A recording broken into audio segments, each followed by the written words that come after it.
Bueno, chicos y chicas, bueno, gracias por venir a este repaso.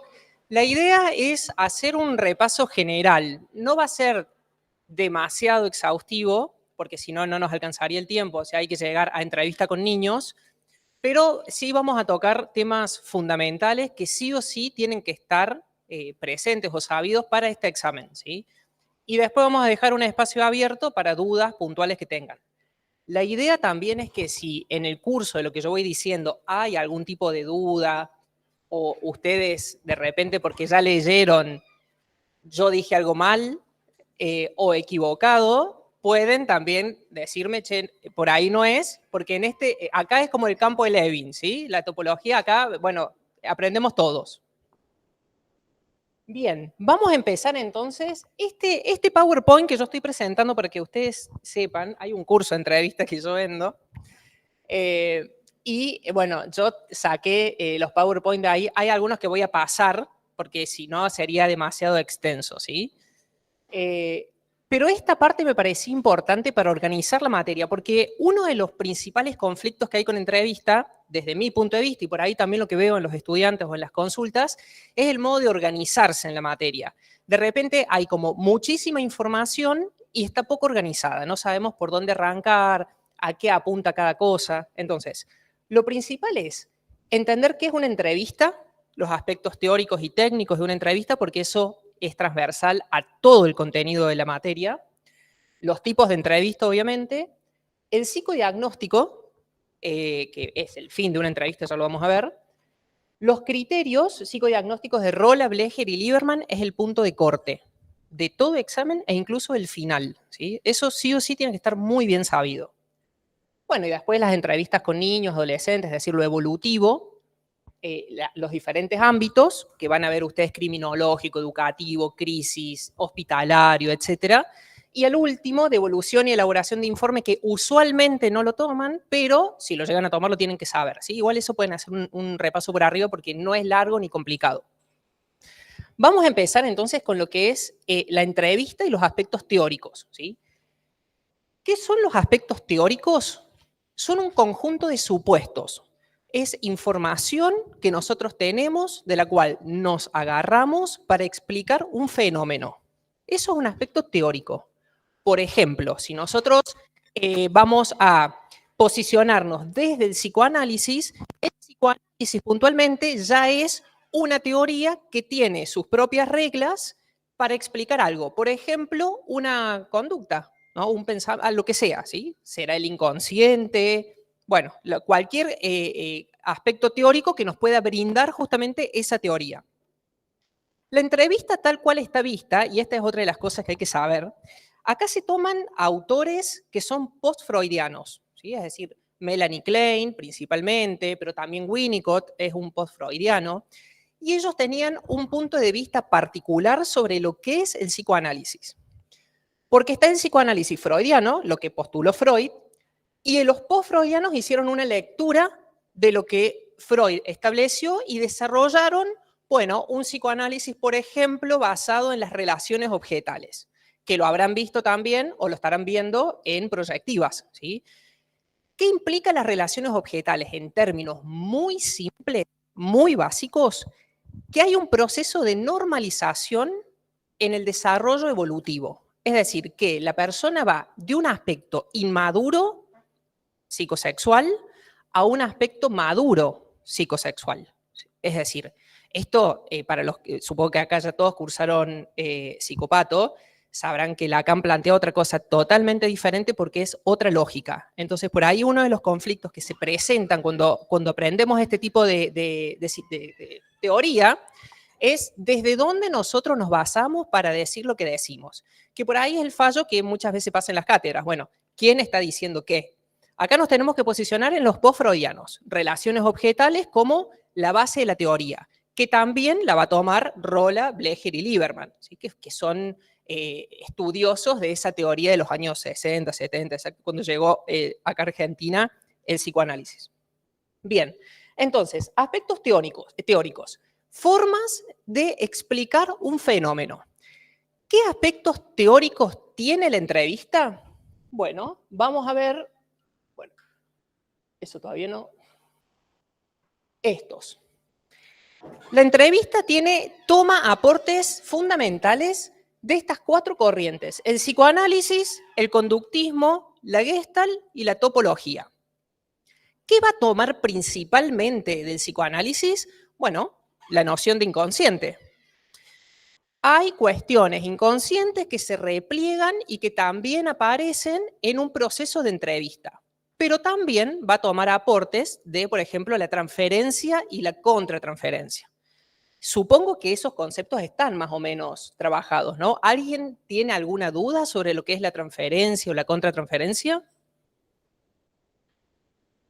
Nadie. Bueno, por las dudas, la transferencia es depositar montos de afectos en este caso, la persona que entrevista, ¿sí? En una situación ya de terapia será la figura del psicólogo o el psicoanalista, ¿sí?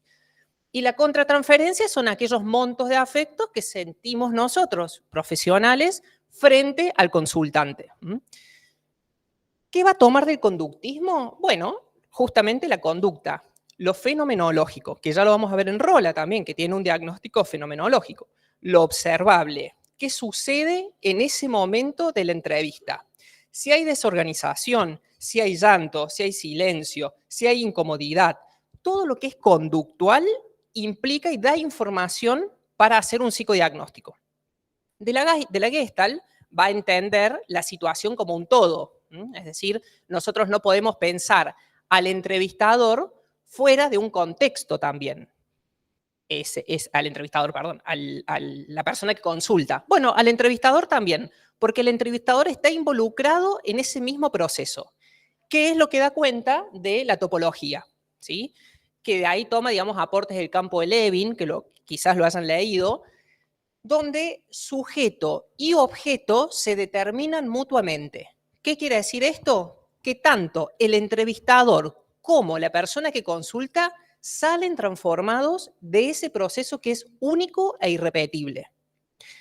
El psicoanalista, o el entrevistador en este caso, sea de la corriente que sea, también forma parte de ese proceso de entrevista. Es decir, que de alguna forma condiciona a la persona que tiene enfrente.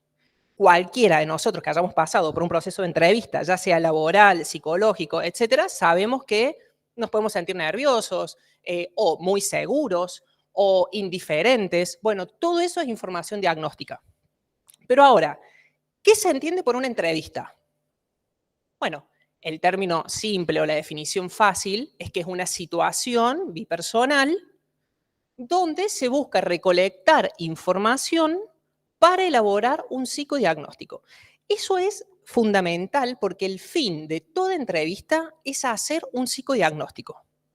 Eso es una pregunta clave de examen que por ahí se genera confusiones porque se piensa que hay que desarrollar mucho. No, no. El fin es hacer un psicodiagnóstico. Estamos en un momento que es solamente una entrevista. Por eso van a ver después en los aspectos técnicos que no hay interpretación, que es, bueno, ya vamos a llegar a eso porque en general despierta bastantes dudas. Vayamos a los conceptos de entrevista. Bueno, encuentro entre 2 o más personas en la que una interroga a la otra sobre un aspecto determinado. Ese es un concepto básico. A ver, es muy probable que en el examen le pregunten qué se entiende por una entrevista. Y acá el punto es no repetir de memoria. Sí tendremos definiciones de Suave, definiciones de Blecher, definiciones generales como esta. Lo puntual es lo concreto, ¿sí? Que es una situación donde 2 o más personas, en principio 2, porque puede ser una entrevista grupal también, se juntan para tratar un tema determinado. Y el fin es el psicodiagnóstico. Con eso la respuesta está bien.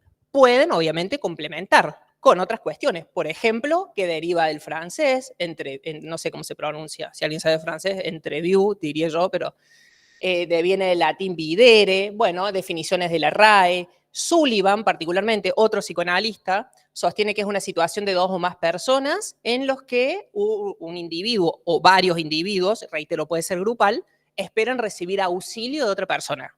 En este caso, el psicólogo, ¿sí? Bueno, y esto también es muy importante, porque para Blecher la entrevista tiene 3 características principales.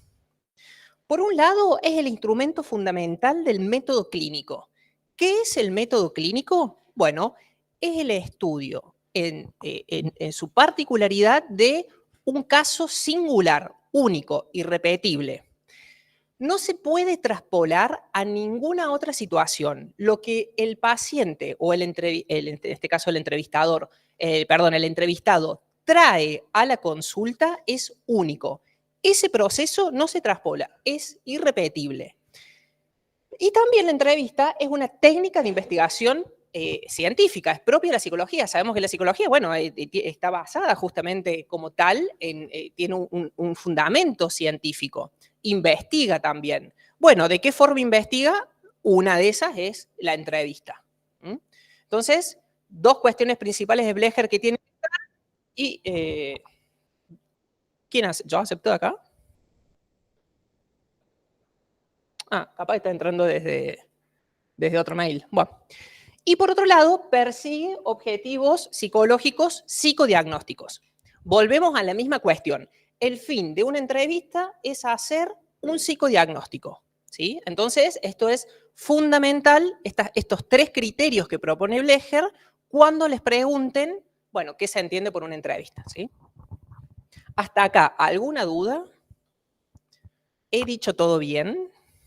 Bueno, espero. Vamos con, bueno, transferencia contra transferencia ya lo vimos. Bien, esta es otra cosa muy importante, porque les pueden preguntar la definición de entrevista, pero desde los aspectos epistemológicos, o cuál es la epistemología de la psicología. Que, no sé si este es el primer examen que tienen, capaz que sí, pero bueno, esto es una pregunta que da vueltas, que estuvo en otros años y que ha generado dudas. Bueno, estas 2 cuestiones principales. Desde la epistemología, nosotros tenemos una teoría del conocimiento. ¿Sí? ¿Qué quiere decir esto? Nosotros recurrimos a recursos teóricos, obviamente, o sea, a hipótesis, a teoría, que nos fundamenten desde donde nosotros estamos trabajando, observando, interpretando, registrando. Y desde la epistemología apelamos al relativismo nociológico. Ese es un concepto central que tiene que estar. ¿Qué implica el relativismo nociológico? Que nosotros, los entrevistadores, no somos una tabula rasa. Nosotros también estamos siendo afectados en ese proceso de entrevista, tanto por el entrevistado como por nuestra historia personal. Nosotros somos un elemento más dentro de ese proceso, que tiene relación justamente con lo que habíamos dicho del campo de Levin, la topología, es donde objeto y sujeto se determinan mutuamente. ¿Sí? Ambos salen transformados de esa situación puntual, dure lo que dure, o sean las entrevistas que sean, siempre diferentes. Y por otro lado, bueno, investigamos. ¿Y cuál es el método que utilizamos para la investigación? El hipotético deductivo. El hipotético deductivo va a ser algo que seguramente lo habrán visto en técnicas proyectivas. ¿Qué recolectamos? Hacemos valoraciones diagnósticas. ¿Cómo hacemos esas valoraciones? Bueno, depende de los teóricos desde los cuales nosotros partamos.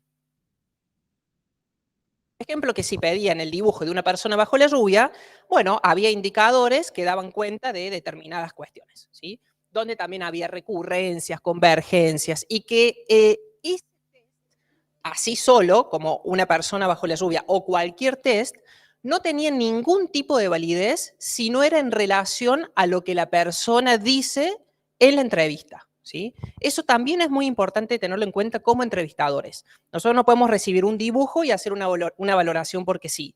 Hay que pensar qué dice esa persona, en qué situación se encuentra, cuáles son en términos ¿quién era? Riviere, que hablaba de esto de las condiciones concretas de existencia. ¿Alguien se acuerda? Bueno, las condiciones puntuales para que esa persona llega a la entrevista, llega por sí mismo, la lleva a alguien, ¿por qué? ¿Cuál es la demanda? ¿Cuáles son los trabaja, bueno, etcétera. Todo eso de información cuando nosotros vemos un dibujo. Bien.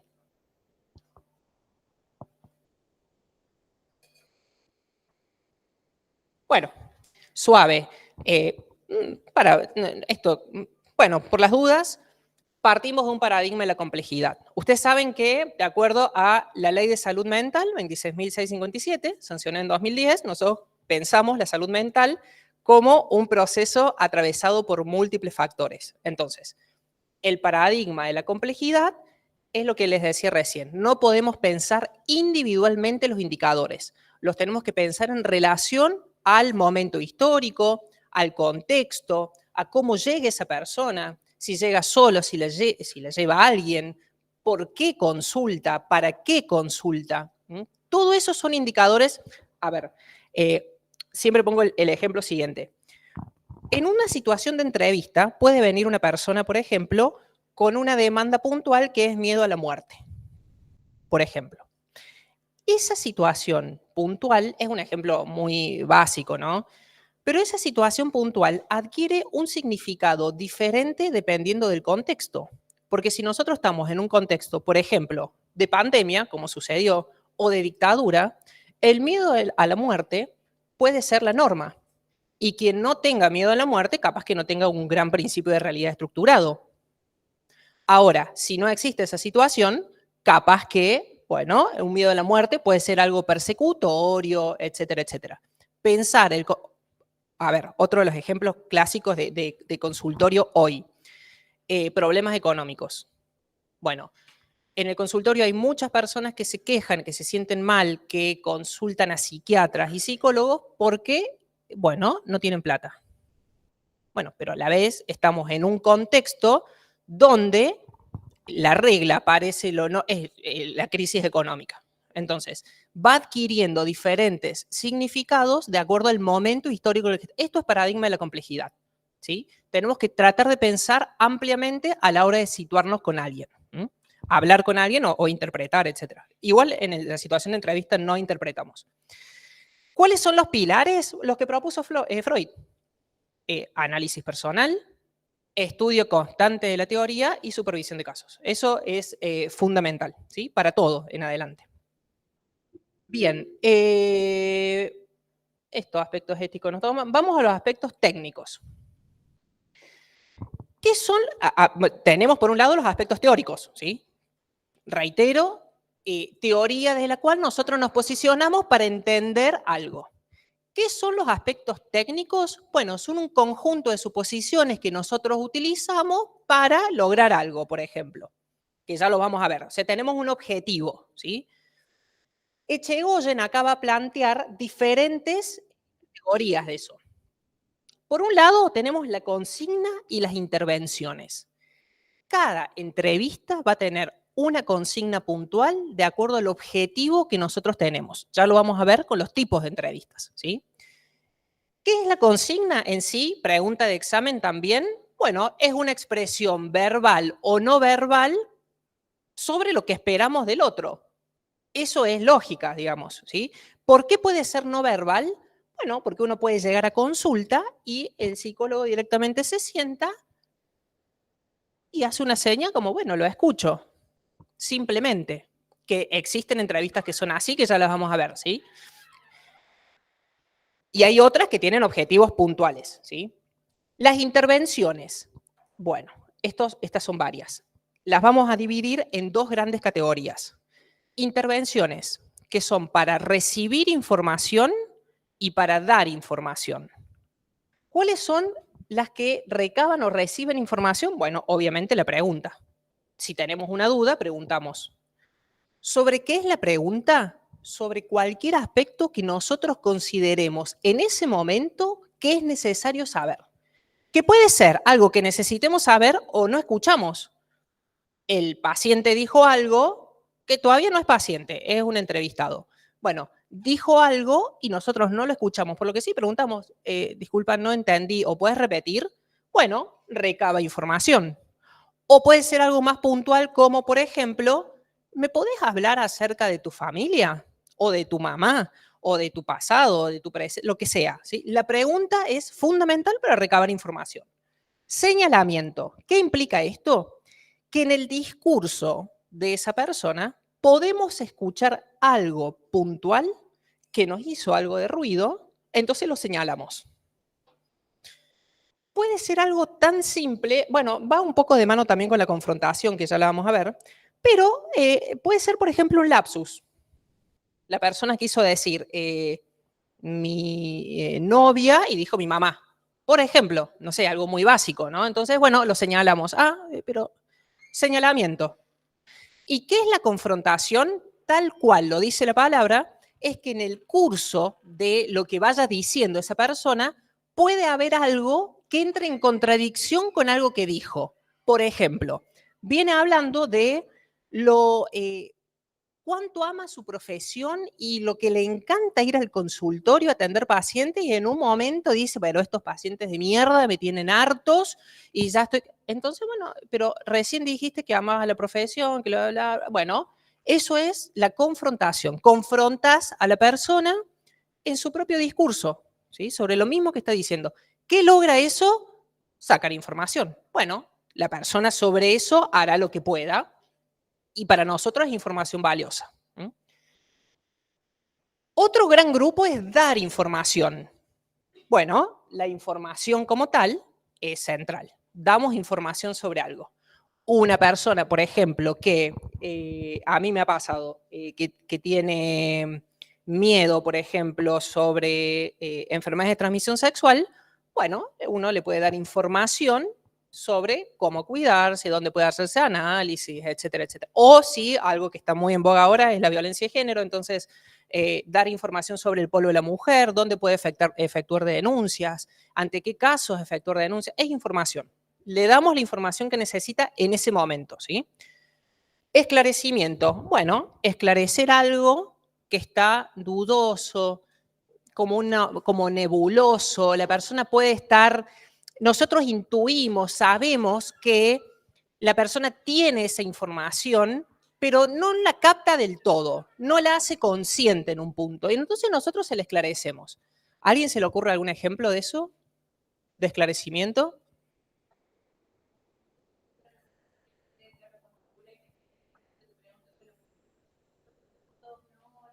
Puede ser, puede ser. Sí, puede ser eso y también puede ser algo del orden del propio discurso del paciente.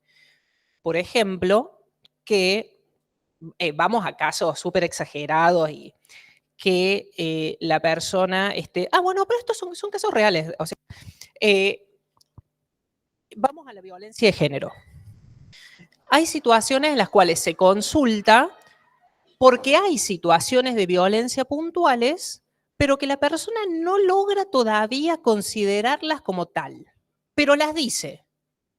Bueno, sí, pasó tal cosa y me dijo tal, pero bueno, pues, no. Eso se puede enmarcar dentro de lo que es, por ejemplo, violencia de género. Y eso es esclarecimiento. Y pasa mucho, ¿eh? Sí.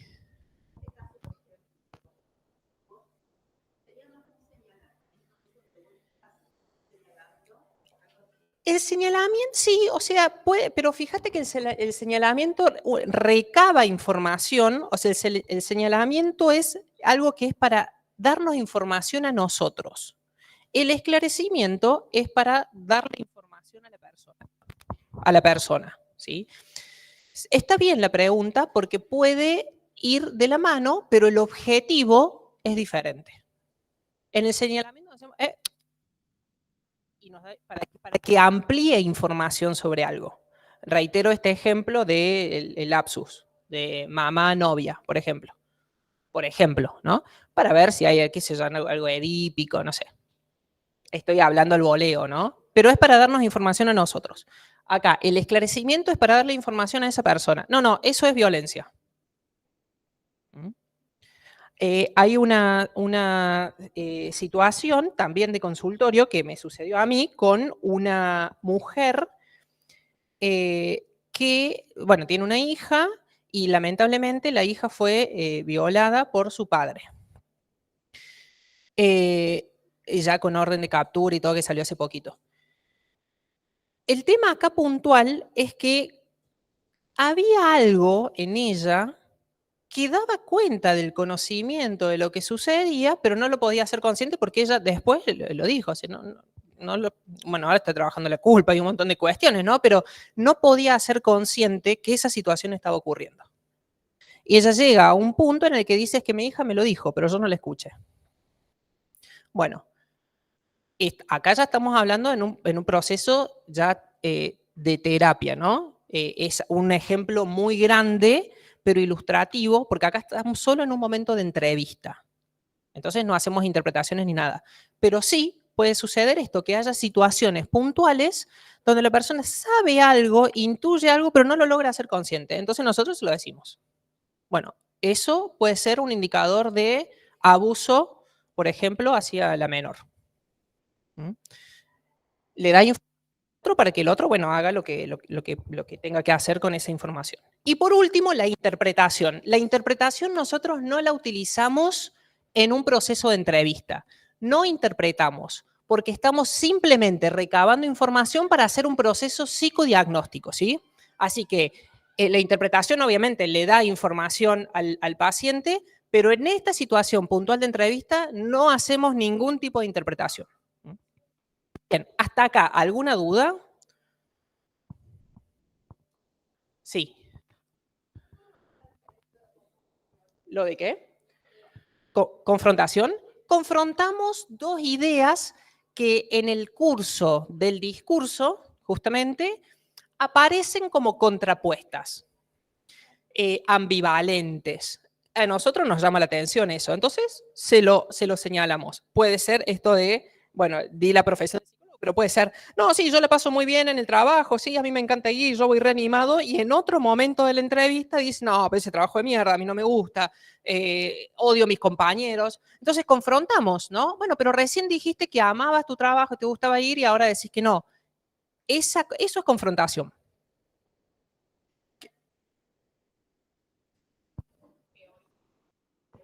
No, todo esto son aspectos técnicos ya. Volvemos a ese punto porque esa pregunta es clave la que hiciste, porque los aspectos teóricos y los técnicos atraviesan toda la materia. Desde este examen y hasta el final, les van a preguntar y les van a hacer separar aspectos teóricos de la entrevista y aspectos técnicos de la entrevista. Y cada entrevista, cada tipo de entrevista y cada ámbito de entrevista, por ejemplo, educacional, crisis, etcétera, tiene aspectos teóricos y técnicos diferentes, ¿sí? Y eso lo tienen que saber muy bien porque esa distinción se las preguntan siempre, ¿sí? Entonces, aspectos teóricos, volvemos, psicoanálisis, Gestalt, topología y conductismo, ¿sí? Esos son los aspectos teóricos, más lo que sería la epistemología de la psicología, que es, bueno, el relativismo nociológico por un lado y el método científico, que es hipotético-deductivo. Esos son aspectos teóricos. ¿M? Y los técnicos son los recursos que usamos para lograr algo, que es lo que estamos viendo ahora.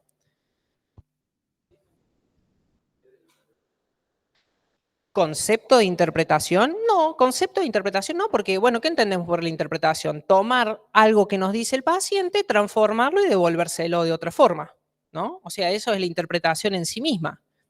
Nosotros en el momento de entrevista no lo usamos. ¿Y por qué no lo usamos? ¿A alguien se le ocurre por qué? Porque puede ser una pregunta también, ¿eh?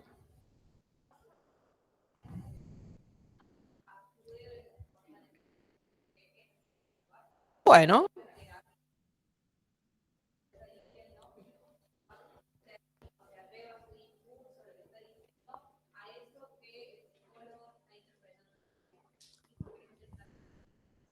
las interpretaciones se hacen después. ¿Qué había por acá? Ajá, muy bien, sí, claro. Y sobre todo porque nosotros acá el objetivo no es un objetivo terapéutico, es un objetivo psicodiagnóstico. Esa sería la respuesta más acertada, si se quiere. Todo lo que dijeron está bien, pero en la entrevista no hay objetivos terapéuticos. Nosotros no queremos, en este punto, no nos interesa que el entrevistado, en este caso no llega a ser paciente, el entrevistado se vaya con nada, o sea, que no solucione nada, porque eso no es nuestro fin, es elaborar un psicodiagnóstico. Ya lo vamos a ver igual más en detalle, pero ¿para qué hacemos el psicodiagnóstico? Bueno, para ver si nosotros tomamos ese caso o si no es para nosotros y tenemos que derivar, o para qué área es. Entonces, sí.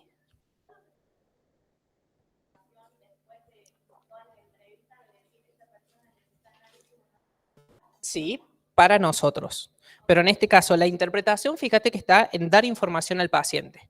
La interpretación que nosotros hagamos cuando la persona se va y con lo que hacemos con la entrevista, la confección de la historia clínica, etcétera, ya corre por nuestra cuenta. Pero nosotros no le hicimos ninguna interpretación al paciente. Ah, sí, a vos te pasa eso porque tu mamá te pegaba. No, no nos interesa. Bueno, tampoco vamos a hacer ese tipo de... Creo. Espero. Exacto. Por ejemplo, a mí, en casos, a ver, hablo de mí en este caso, por cómo yo estructuro las sesiones puntuales mías. Cuando una persona demanda consulta, lo cito a una entrevista.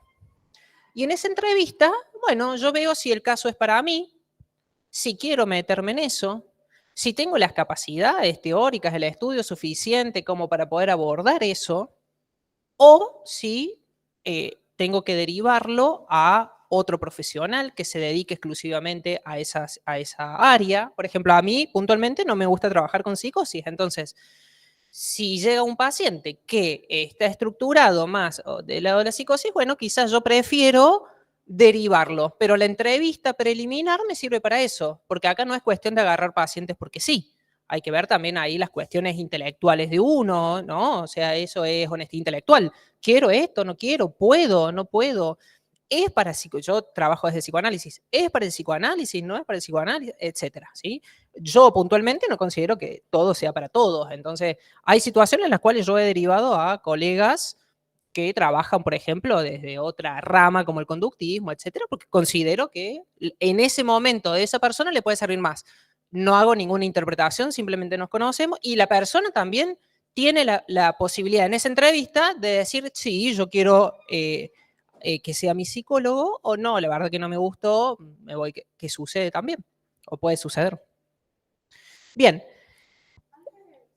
sí, sí, sí.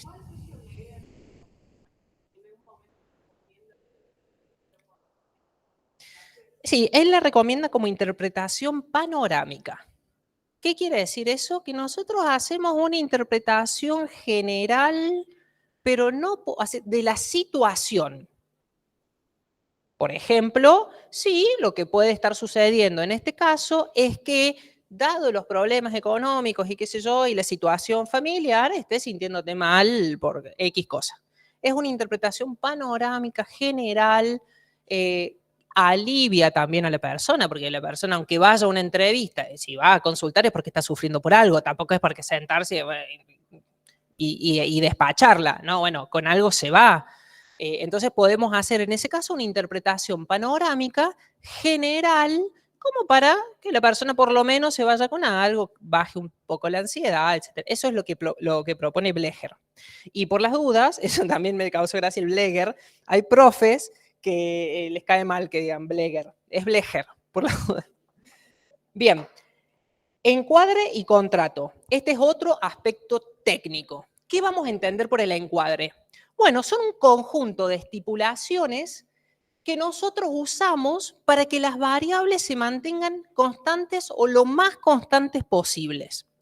Este es un momento del psicoanálisis, o los postfreudianos particularmente pensaban esto, a partir también de las relaciones objetales y demás, que todo tenía un efecto en la persona. Si algo cambiaba, podía tener efecto y por ende consecuencias en la entrevista, en el tratamiento, etcétera, etcétera.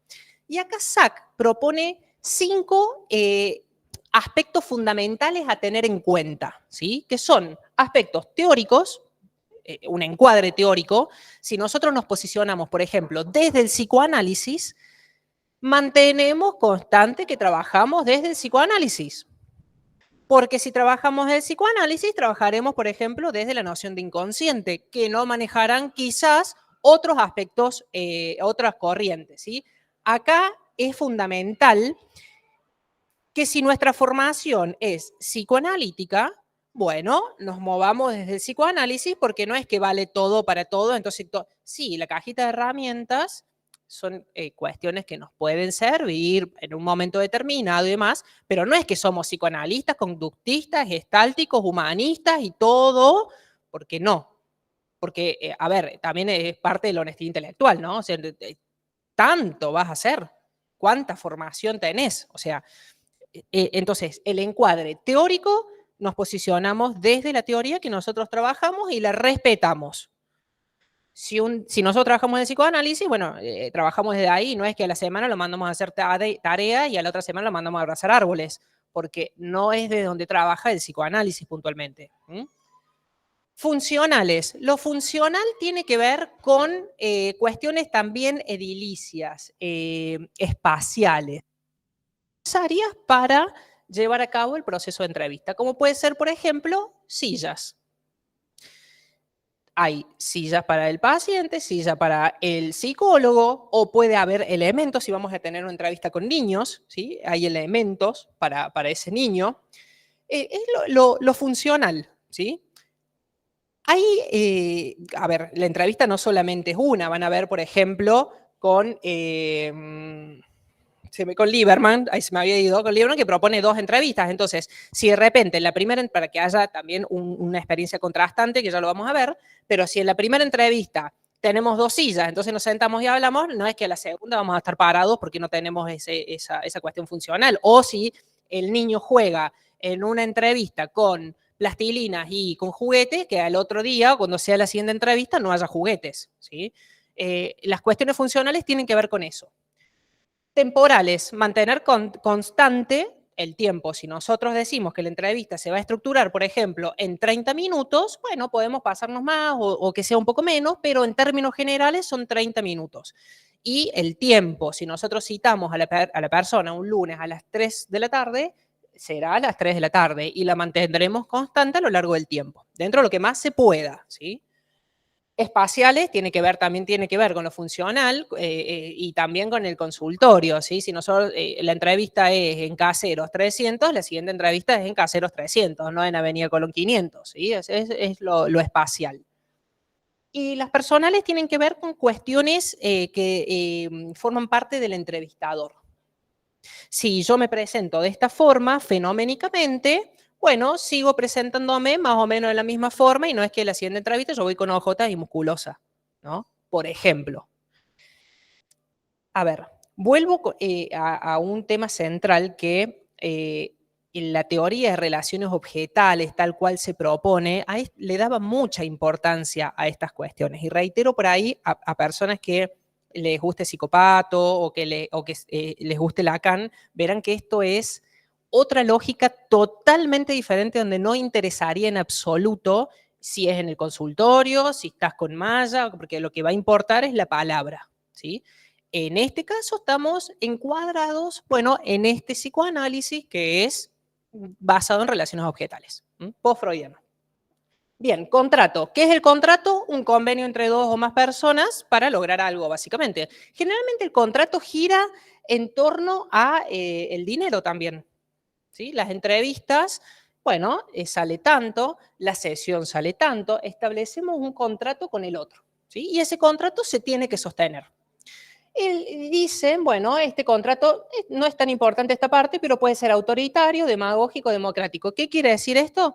Autoritario va solamente en beneficio del entrevistador, democrático es en beneficio de ambos y demagógico solo en beneficio del entrevistado.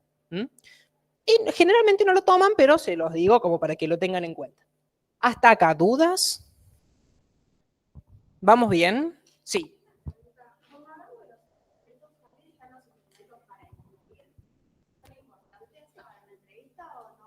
No, instrumentos para influir, no. A mí por lo menos nunca, o no he escuchado que lo hayan preguntado.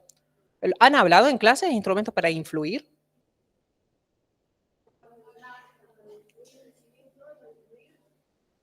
Qué curioso también el concepto, porque influencia hay. A ver, si nosotros partimos de lo que, vamos a los aspectos teóricos de vuelta. Si sujeto y objeto se determinan mutuamente y tanto el entrevistado como el entrevistador salen transformados, ya el simple hecho de estar frente a otra persona implica una influencia.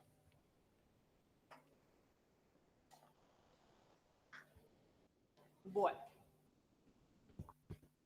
Vamos con, entonces, el rol. ¿Qué es el rol? Bueno, es el papel que va a desempeñar el entrevistador frente al entrevistado. Y va a haber diferentes roles que ya los vamos a ver en los tipos de entrevistas, ¿sí? Que eso es un poco más pesado. Bueno, acá hay varios autores que hablan sobre el rol que deberíamos tener. Freud, por ejemplo, dijo, bueno, funcionar como un espejo, devolverle al entrevistado lo que a él le pertenezca, ¿sí? No dejarse tomar por eso. Sí es muy importante, bueno, Manoni, la escucha analítica, a partir de la atención flotante. Lo más importante es que lo que dice Blecher, ser observadores participantes, en el caso de que haya que participar, pero apelar a la disociación instrumental. ¿Qué implica esto? ¿Qué es pregunta de examen generalmente? Bueno, la disociación instrumental implica poder identificarse con los aspectos del entrevistado, pero tomando la distancia suficiente como para no dejarse tomar por eso. Y viene una persona donde, en este caso, su esposo viola a su hija y yo no me pongo a llorar con esa persona. Eso es disociación instrumental, porque si no, nosotros nos pegaríamos a esa persona lo que está diciendo y nos corremos del lugar. El lugar y el rol es muy importante sostenerlo, ¿sí? Y el rol es parte también de un encuadre. Hay que sostenerlo. Somos psicólogos, no somos amigos, no somos consejeros, no somos, somos psicólogos. Entonces hay que mantenerlo constante, ¿sí? Porque sí tiene influencia en la persona que tenemos al frente.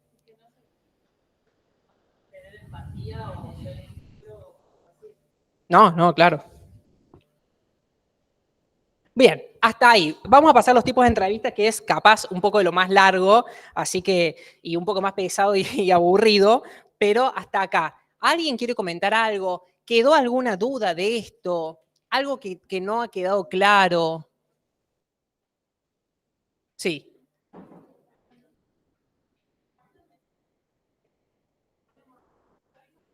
No, la definición de, podés ponerlo porque completaría, pero la definición de entrevista es una situación entre dos o más personas donde, por ejemplo, uno busca recibir auxilio del otro, ¿no? O es una situación personal, por ejemplo, dar vistas entre nieblas, dice Suave, ¿no? Para resolver una situación determinada y el objetivo es elaborar un psicodiagnóstico. Esa es la definición de entrevista. ¿Sí? Porque si te preguntan qué es entrevista y vos decís, la entrevista tiene aspectos teóricos y técnicos, sí es cierto, pero no dijiste qué es entrevista. Si lo querés poner para completar, porque acá en todo examen, bueno, ustedes ya están en cuarto, quinto, tercero, pero no se trata de la cantidad, sino de responder a lo que te preguntan. Y puede ser muy breve. Después si pones de más, bien. Pero generalmente cuando pones de más, ahí la patinas. Sí. Bien, tipos de entrevistas. Se agrupan de esta forma. Blecher va a proponer la entrevista abierta y cerrada, Abu Chaem la totalmente libre y la pautada semidirigida o de historia vital, Siquir de Ocampo la semidirigida y Bauduco la semidirigida no pautada. ¿Sí? Así en general, y ahora vamos a ver cada una, de forma también más o menos rápida, ¿sí? Un repaso general. Vamos con la entrevista abierta de Blech y con sus aspectos teóricos y sus aspectos técnicos. Recuerden que eso es clave para el examen, ¿sí? Les pueden preguntar solo los aspectos teóricos de una entrevista o solo los aspectos técnicos de una entrevista, o ambos. Bien, aspectos teóricos. ¿En qué se basa Blecher para elaborar la entrevista abierta en el antipositivismo? Ese es el aspecto teórico puntual que da cuerpo a la entrevista abierta. ¿Sí? ¿Qué más? La teoría de campo, el psicoanálisis, la Gestalt y la topología, lo que habíamos visto antes sobre la entrevista, ¿sí? Lo que da cuerpo en sí mismo. ¿Qué toma del psicoanálisis? Inconsciente, ¿qué más? Exacto, perfecto. De la Gestalt como un todo, bien. Del conductismo, observar la conducta.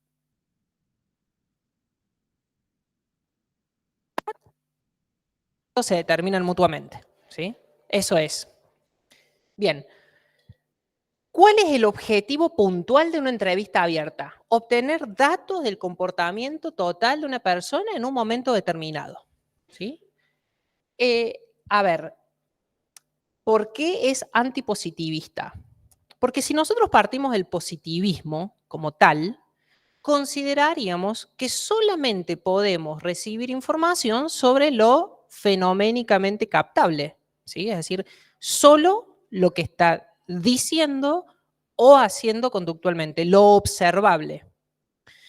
Es antipositivista porque nosotros consideramos que más allá de lo que dice o hace, hay información. Por ejemplo, cuando se dibuja, eh, vayamos por ejemplo a esta idea de la persona habla de un gran ego y que maneja todas las situaciones y uy, es extravagante, pero de repente cuando le dibuja una persona, la dibuja abajo a la derecha chiquita. Bueno, ahí habría quizás cuestiones que no van acorde a lo que, a lo que la persona está diciendo y eso para nosotros tiene un significado, ¿sí?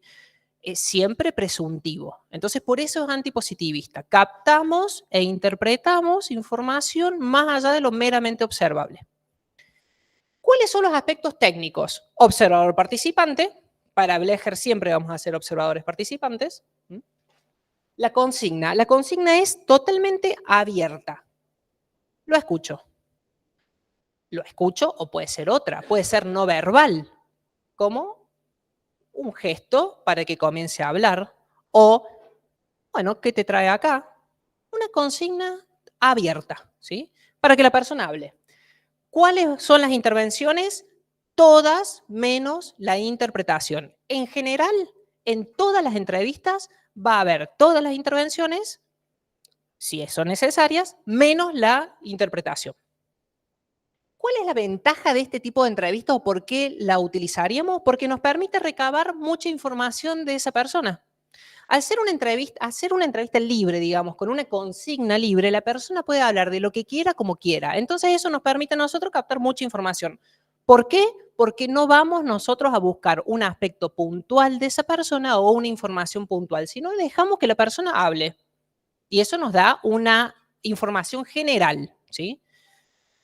Bien, el entrevistador configura el campo de acuerdo a las variables. Bueno, eso sí, el entrevistador siempre va a configurar un campo. El entrevistado va a hacer uso de eso, ¿sí? Pero quien dirige la entrevista, a pesar de que sea una entrevista abierta, somos nosotros, ¿sí? Entrevistadores. Bien, hasta acá. ¿Duda de esa entrevista? Bueno, pasamos a la cerrada, ¿sí? Recuerden que Blecher plantea dos, la entrevista abierta y la entrevista cerrada. ¿Qué es la entrevista cerrada? Bueno, siempre el aspecto teórico es positivista, porque acá sí va a importar lo que la persona dice y lo que la persona hace. Apelamos a lo concreto, a lo material, a lo que vemos. Es un cuestionario. ¿Mm? En términos, no vayan a poner el examen cuestionario, ¿no? Es una entrevista cerrada, por las dudas. Pero para que más o menos quede claro, nosotros tenemos una serie de preguntas preestablecidas y se las hacemos a esa persona, ¿sí? Sobre aspectos puntuales. ¿Cuál es el objetivo? Vamos a recopilar información prevista. ¿Por qué vamos a recopilar información prevista? Bueno, porque previo a elaborar las preguntas que vamos a hacer, tenemos que saber sobre qué vamos a preguntar, qué nos interesa, por qué y para qué. Entonces, elaboramos la serie de preguntas puntuales, ¿sí? ¿Cuáles son los aspectos técnicos? Siempre activo participante o observador participante, tal cual lo plantea Blecher. La consigna. Le voy a hacer unas preguntas, le pido que responda lo estrictamente necesario. No más que eso. Pueden ser preguntas de sí, no, o con quién vive, ¿no? Pero no más que eso, no nos desviamos de lo que nosotros estipulamos. Por eso digo que es un cuestionario.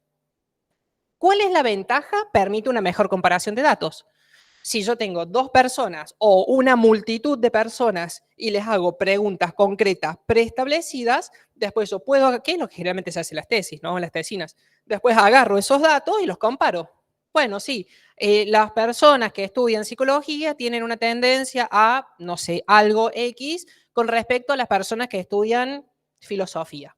Bueno, me basé en un cuestionario, comparación de datos. Para eso es una entrevista cerrada. No vamos a hablar de otra cosa que no sea lo que nosotros establecimos previamente. Y Suave dice, bueno, sí, las entrevistas cerradas también pueden ser estructuradas o semiestructuradas. ¿Qué significa eso? También es pregunta, a veces.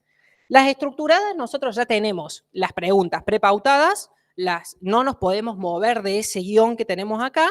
Las semiestructuradas son aquellas en las cuales existe cierta cintura porque creemos necesario de hacer otra pregunta. Simplemente eso. Si venimos preguntando edad, sexo, profesión, etcétera, bueno, podemos agregar una pregunta. Bueno, ¿y de qué trabajas? ¿O hace cuánto trabajas en eso? Si lo creemos necesario. La diferencia solamente es que tenemos una cinturita para agregar o sacar, omitir, lo que sea, preguntas de ese cuestionario previamente fijado. ¿Sí? Bien, hasta de estas dos entrevistas, ¿alguna duda? ¿Cómo es la consigna de la entrevista abierta? Lo escucho. ¿Y la entrevista cerrada? Bien, vamos a hacer unas preguntas puntuales, limítese a responder esto, ¿sí? A ver, si bien están las consignas, no hace falta que se las estudien de memoria, lo importante es lo puntual, el objetivo a dónde vamos. Bueno, vamos a Buchaem, la entrevista totalmente libre. ¿Cuáles son los aspectos teóricos? Bueno, la transferencia, la tensión flotante, ¿sí? Obviamente era un psicoanalista también, la tensión flotante tiene que estar presente, y la contratransferencia. Sí, ya vamos a ver por qué la contratransferencia acá es importante. Recuerden que la contratransferencia es la suma de afecto que siente, digamos, que percibe el entrevistador frente al entrevistado. Bien, ¿cuál es el objetivo? Hacer una valoración sobre la modalidad de relaciones que una persona tiene con otra persona. Esto se va a esclarecer un poco más cuando veamos la consigna. ¿Cuál es la ventaja? Brinda un material que es sumamente rico porque no está deformado, no está contaminado. ¿Cuál es la consigna? Bueno, vamos a disponer de 50 minutos. Los primeros 40 minutos me voy a quedar callado y lo voy a escuchar. Los últimos 10 minutos voy a responder preguntas que usted quiera. Lo escucho.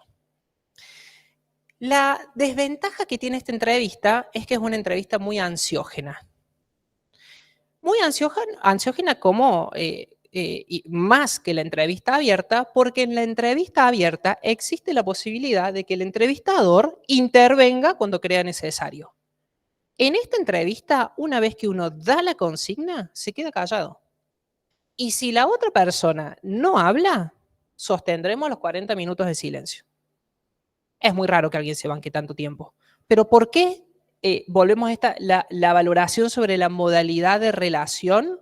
Porque justamente busca con esto provocar la ansiedad suficiente para ver cómo reacciona el otro. Bueno, hay personas que cuando uno da la consigna empieza a hablar de cualquier cosa, o se mueve o no nos mira, o queda totalmente paralizada, o nos empieza a hacer preguntas. Entonces, ¿qué información nos da esto? ¿Cómo se relaciona con los otros? En principio, ¿sí? Y bueno, no está deformada con intervenciones porque no es que nosotros, cuando la persona, por ejemplo, empieza a ponerse nervioso, le decimos, no, no, pero quédate tranquilo, tranquila, no, no, nada, no nos interesa. Busca, o sea, no nos interesa. Busca como objetivo mover esa cuestión ansiógena para ver cómo reacciona la persona, ¿sí? Esta es la entrevista totalmente libre. El rol observador. Fíjense que son cuestiones el rol o las consignas, una vez que uno va entendiendo de qué se tratan, ¿por qué es observador no participante? Y porque no participa, simplemente observa, da la consigna y queda callado.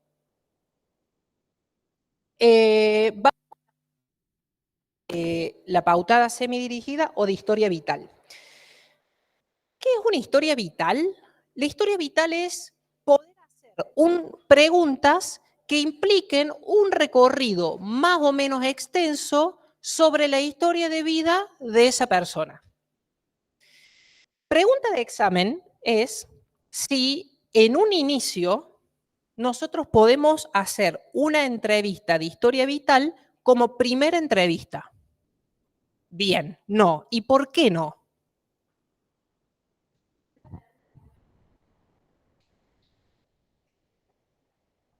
Esa es la respuesta. Así, concisa, nosotros necesitamos un mínimo de información de esa persona como para saber qué aspecto preguntar. Porque tal va a correr, por ejemplo, embarazo, parto y puerperio. Pero sí, bueno, pero capaz que si tenemos una persona al frente, un hombre, no le vamos a preguntar, bueno, cuéntame sobre su embarazo. No, o bueno, abre. Pero en principio no. Necesitamos un mínimo de información para elaborar las preguntas que vamos a hacerle a esa persona y con qué objetivos, ¿sí? Bien,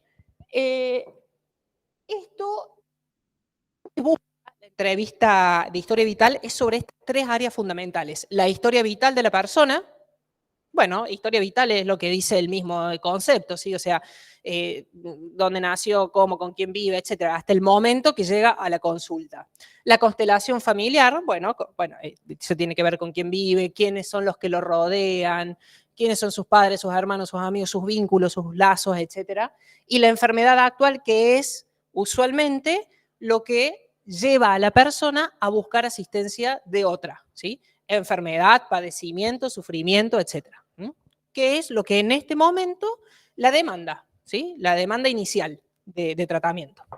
Bien, ¿cuáles son los aspectos teóricos, las series complementarias de Freud? ¿Alguien se acuerda más o menos de qué habla Freud en las series complementarias?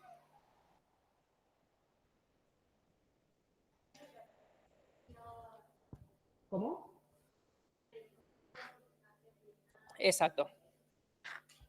Más vivencia actual, exacto, va a configurar una enfermedad particular. ¿Y por qué es esto? Usualmente los exámenes parciales no piden series complementarias, pero en los exámenes finales, por más que no esté, y esto lo tienen que saber y coméntenlo, por más que no esté en el programa de examen por bolillas, a veces algunos profes lo preguntan. Bueno, explique las series complementarias. Ahí está. Exacto. Bien, por eso, por más que no esté, series complementarias y se supone que como es de, bueno, segundo año de psicoanálisis, debería saberse. ¿Qué implica en términos generales y fáciles? Sí, recorrido sencillo a las series complementarias que en el desarrollo psicosexual del niño, es decir, etapa oral, anal, etcétera, el niño es un perverso polimorfo, dice Freud, ¿no? Es decir, que él puede llevar a cabo sus fantasías psicosexuales sin ningún tipo de impedimento moral, ético, etcétera, porque es un perverso polimorfo, hace lo que quiere. Sus fantasías puede realizarlas sin problema. Pero hay un momento de instauración del principio de realidad donde, bueno, el niño ya no puede. Vuelvo. En el curso del desarrollo psicosexual se van desarrollando diferentes fantasías. Fantasías orales, anales, etcétera, ¿sí? Esas fantasías quedan como fantasías. En el curso del desarrollo, una vez que se instaura el principio de realidad, el niño ya no puede llevar a cabo las acciones o sus fantasías de modo como las hacía cuando era niño. Por ejemplo, ir por la calle, bajarse los pantalones y hacer pis. Entonces, como no existe esa posibilidad, la fantasía, la libido, emprende un camino de regresión hacia fantasías previas, se sobreinvisten, más la vivencia actual particular desarrolla un síntoma. ¿Mm? Eso en términos generales de series complementarias. Y a nosotros nos va a servir para poder comprender la situación de esta persona en la situación de esta entrevista, historia vital. Bueno, esto es, no sé si quieren sacar fotos, pero es más o menos lo que es series complementarias, ¿sí? El PR es principio de realidad. Bueno, existe una frustración, obviamente, de lo que uno quiere llevar a cabo. La libido emprende un camino de regresión, sobreinviste fantasías, prácticas sexuales, bueno, en este caso anales, y acá tenemos lo que serían las series complementarias en sí. Hay una predisposición por fijación libidinal. ¿Qué significa eso? Bueno, la libido se ha fijado en determinadas etapas del desarrollo psicosexual, ¿sí? Hay una constitución sexual determinado justamente por las fantasías que hemos vivido de niños, las fantasías que hemos tenido, la libido, cómo la has investido, y vivencias infantiles actuales que, bueno, emprenden un camino de regresión. Y se constituye el síntoma como tal. Bien, aspectos técnicos de esta entrevista: somos un observador participante activo, preguntamos activamente porque confeccionamos preguntas previas, ¿sí? La consigna: bueno, hable libremente sobre su conflicto actual, sus vivencias, su infancia. La consigna la pueden desarrollar ustedes como quieran, siempre y cuando, reitero, tengan los componentes necesarios para el objetivo que queremos. Bien. Bueno, ¿cuándo puede intervenir el entrevistador? En la apertura, cuando damos la entrevista, cuando tenemos alguna duda, cuando nos despedimos. Bueno, eso en forma es algo lógico. Bien. Historia vital. ¿Alguna duda de eso? Perfecto. Pasamos entonces a Bauducco. La semidirigida no pautada.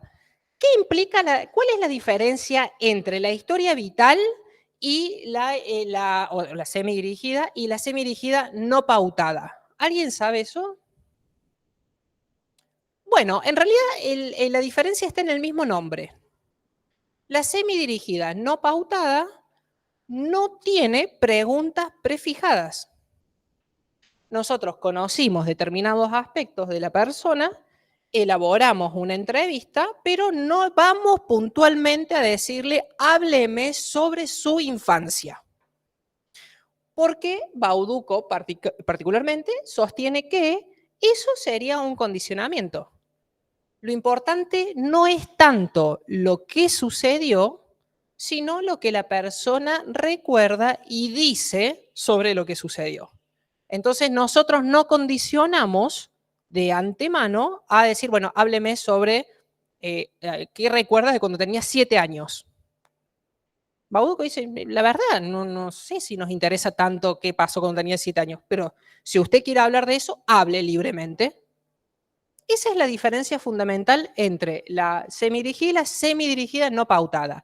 Implica, obviamente, que la persona hable de su infancia, de sus recuerdos y demás, pero más libremente. No damos directivas puntuales.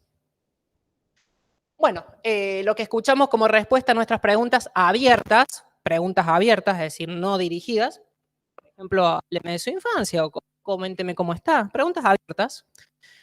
No es una verdad material, sino un producto transaccional. ¿Por qué dice esto? Porque esto que dije recién, no importa tanto lo que sucedió materialmente, sino lo que la persona registró de eso y lo que la persona dice sobre eso que sucedió. Y si es significativo.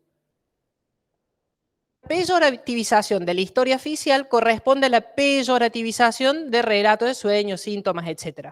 Bueno, ¿por qué dice esto Bauducco? Porque ella habla de una historia oficial como tal y lo que nosotros tenemos que lograr es llegar a la historia no oficial.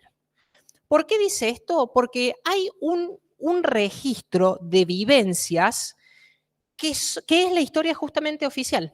Sí, pasa esto porque bla, bla, bla, bla. Bueno, todo eso es lo que la persona tiene organizado, dicho, lo que sabe que sucedió y lo que le pasa porque su madre o porque en su trabajo, porque su pareja. ¿No? Esa es la historia oficial. Lo que vamos a encontrar con cualquier persona cuando nos crucemos y le preguntemos, che, ¿cómo estás? Se me durmió mi amiga. Y la historia no oficial justamente es lo que nosotros vamos a tratar de ver, cuáles son los determinantes que pueden estar influyendo y que la persona desconoce como tal. Ejemplo de esto, también de caso, una persona demanda, un joven de 30 años demanda por consumo problemático. Esa era la demanda inicial. Y resulta que en realidad venía con un discursito muy armado, pero había una cuestión que tenía que ver con el hijo y que la mujer estaba haciendo una demanda para que no vea más al hijo. Bueno, había toda una cuestión mucho más enrollada que iba más allá de la historia que traía armadita en un principio, ¿sí? Y que salió en el curso, obviamente, del tratamiento. Bien. Aspectos teóricos de la historia de este tipo de entrevista, de la historia oral series complementarias, obviamente, porque estamos determinados por vivencias psicosexuales, etcétera, etcétera. La situación del entrevistador más el entrevistado como objeto, ¿sí? Tanto el entrevistador como el entrevistado. ¿Por qué dice esto Bauducco? Bueno, volvemos a este punto dentro de lo que son los aspectos teóricos, de que tanto el entrevistador como el entrevistado se determinan mutuamente. Entonces, lo que la persona lleve en ese momento a la entrevista va a estar determinado por la persona del entrevistador también. Si esa persona le despierta confianza, si no le despierta confianza, etcétera. ¿Sí? Entonces, eso es puntual y dice Bauducco, esto es importante porque lo que se diga va a depender de factores como quién tiene el frente, qué disposición para la escucha hay, etc. Bien, aspectos técnicos, observo al participante, preguntamos, hábleme sobre su historia, lo escucho, es una consigna totalmente amplia su historia. Y las intervenciones, bueno, fundamentalmente las preguntas, los señalamientos, ¿sí? Eso, todas generalmente, menos siempre la interpretación, ¿sí? Eso nunca va a estar, en términos generales. No sé si en el chat hay preguntas. Yo lo debería ver, ¿no? Bueno, después lo veo. ¿No? Buenísimo. Bueno, Siquirde Ocampo, la semidirigida. Perdón, de Bauducco, ¿quedó alguna duda? Más o menos la diferencia entre historia vital y la que propone Bauducco está. Bien. Sí. Amplia.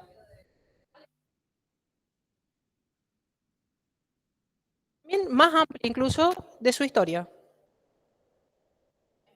O hábleme. Bueno, eso sería historia vital. Porque ya hay vos ya estás llevando a la persona a un momento particular.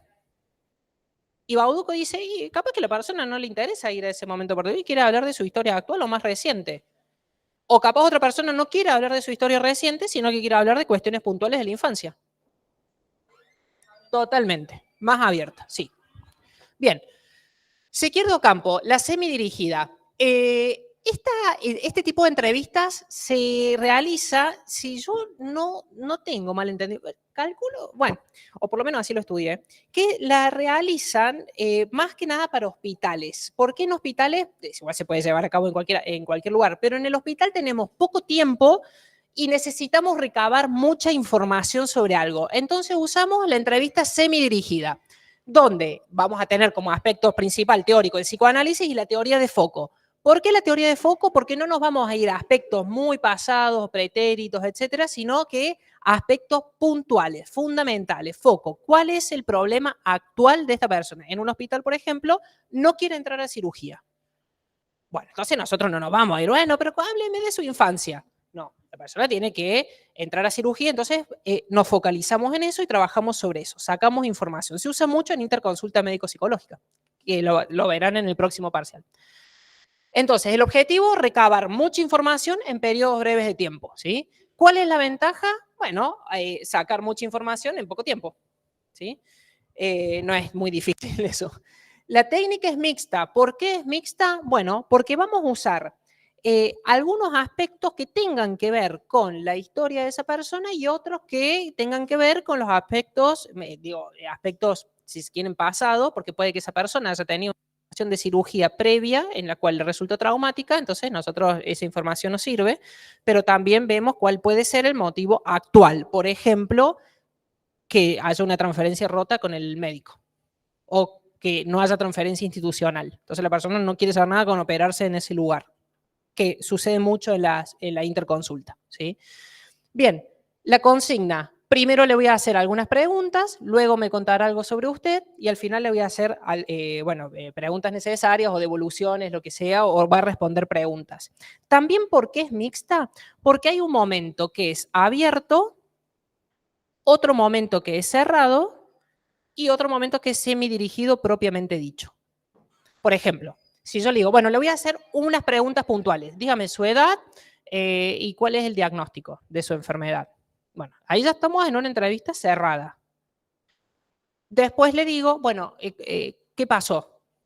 cuénteme cuál es el problema. Estamos en un momento abierto porque le damos la palabra a la persona. Y cuando es semidirigida propiamente dicha, bueno, respondemos preguntas, ahí tenemos otro intercambio, ¿sí? Eso implica que sea una entrevista mixta, combina entrevista cerrada y entrevista abierta. Y cuando tenemos poco tiempo y necesitamos información rápida.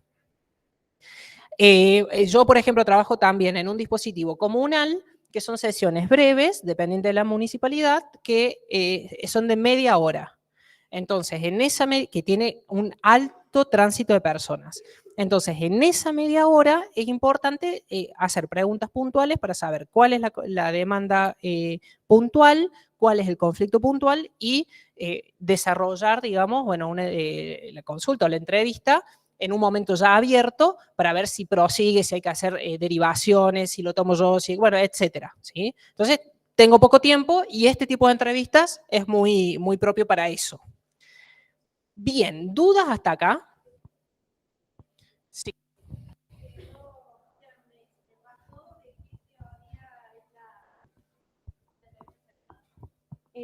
La entrevista cerrada va a tomar el mismo. Es eso. No hay una teoría puntual, sino justamente una posición positivista en donde lo que importa es lo que vemos, escuchamos y registramos en el momento. Bien, ¿otra duda hasta el momento?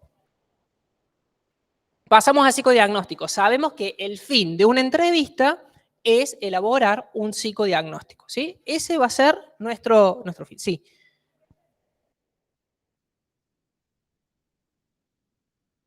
¿No habla de qué?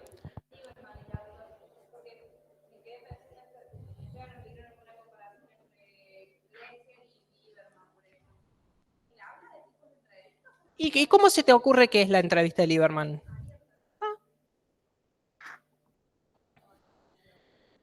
Pero implica, bueno, pero justamente ahí está el punto. Claro, claro, porque los criterios psicodiagnósticos, Rolla, Blecher y Lieberman, son 3 autores puntuales que desarrollaron un tipo de entrevista, ¿sí? Eso es lo que ustedes, que ya lo vamos a ver, pero desarrollaron una forma puntual de posicionarse frente al entrevistado y qué información y cómo vamos a recolectar.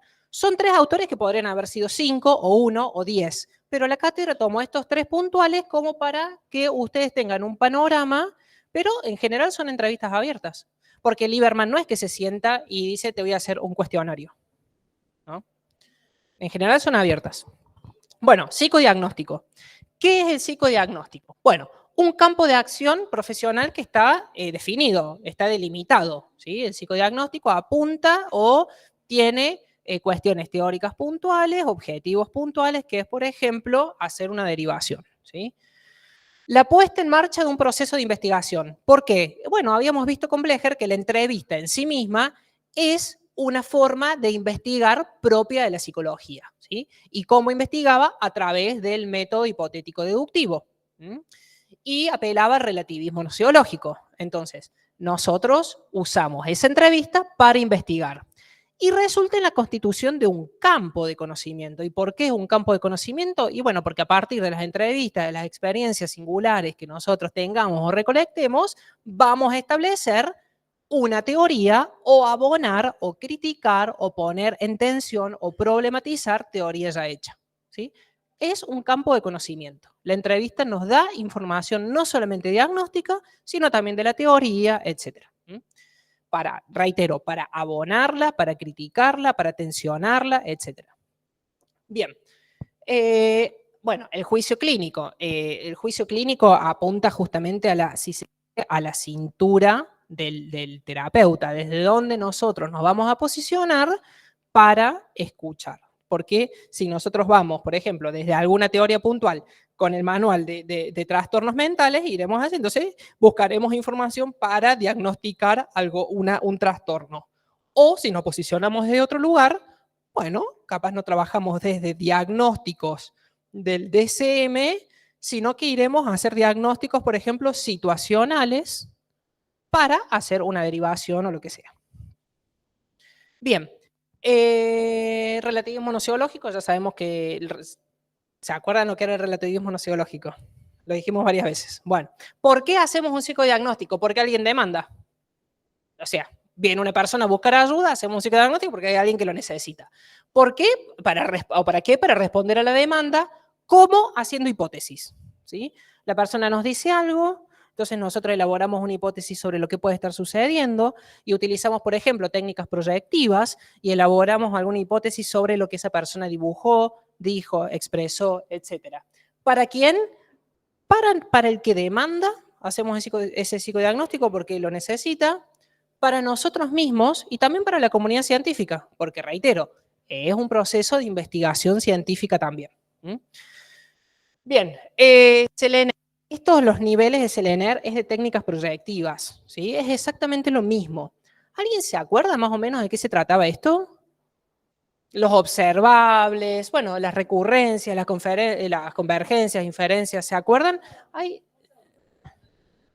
sí, sí, hay un montón, sí. Pero en términos generales, sí, exacto, sí, sí, sí.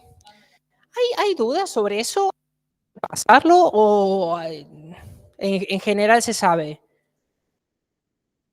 ¿Lo pasamos? Lo pasamos. ¿Están todos de acuerdo? Bien, perfecto. Bien, vamos, paradigma de la complejidad. Bueno. Etapas del proceso psicodiagnóstico. Preguntas de examen clave. Y tienen este orden.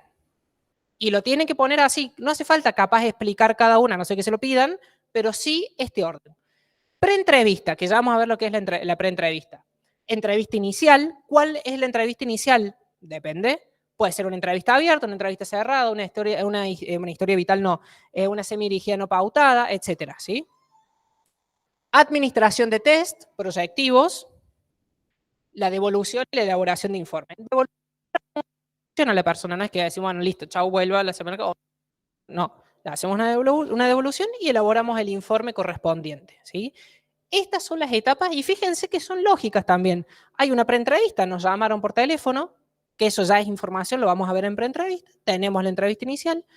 En la entrevista inicial, bueno, le damos un test para que haga, etcétera. Bien. Ah, historia vital. No se olviden de historia vital. Si es que es necesaria. Preentrevista. Bien. Vamos a tener dos definiciones. La definición formal es, bueno, una preentrevista es lo que antecede a la entrevista inicial. Es básica, ¿sí? Eso es una preentrevista. Pero también vamos a tener una definición dinámica. Y a mí esto me lo preguntaron en el primer parcial. Diga la definición dinámica de preentrevista, que es esta. La suma de reacciones contratransferenciales del entrevistador ante las primeras noticias del futuro entrevistado. ¿Qué significa? Que ya desde que a nosotros nos mandan un mensaje o nos llaman, a nosotros algo nos genera. Sea como, a ver, puede ser, por ejemplo, la hora que escribe la persona, escribe a las 5:30 de la mañana o a las 2 de la tarde. ¿Cómo escribe? ¿Hay ortografía? ¿No hay ortografía? ¿Cuál es la demanda? ¿Cuál es el pedido? ¿Es insistente? ¿No es insistente? Y si nos llama, ¿cómo habla? ¿Está agitado? ¿Está tranquilo? ¿Está? Etcétera.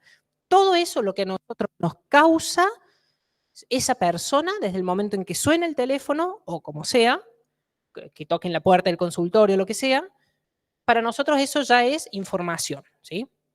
Bien.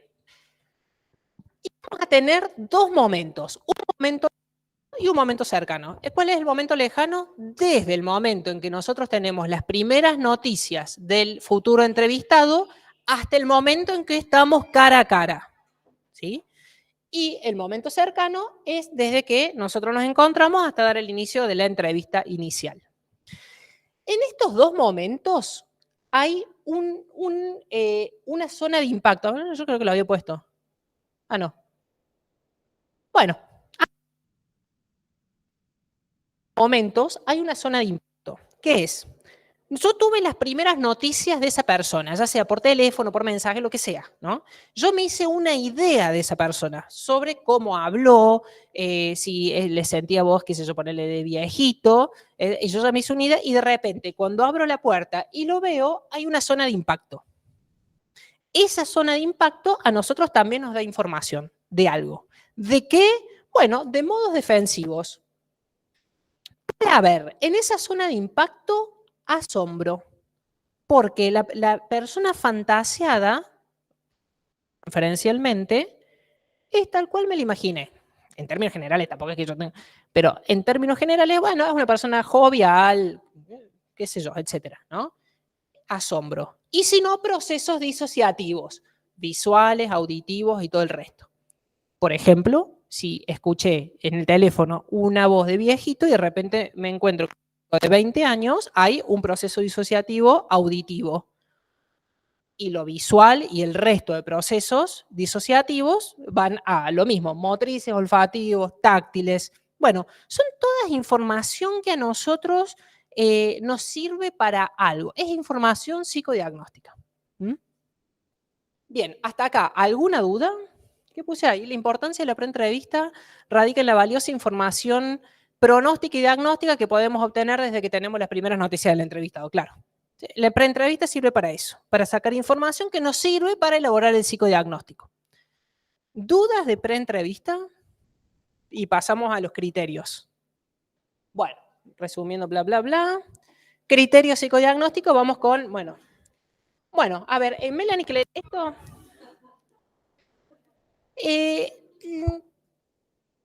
Si alguien está escuchando del otro lado, acá también, y tiene grandes estudios sobre Melanie Klein, sabrá disculparme, pero en términos generales, toda esta teoría de relaciones objetales parte del supuesto, como les había dicho, de que también es un proceso medio normalizador, de que el desarrollo psicosexual iría desde aspectos más inmaduros hacia aspectos más maduros, donde se concretaría, si se quiere, entender al otro como alguien diferenciado de mí.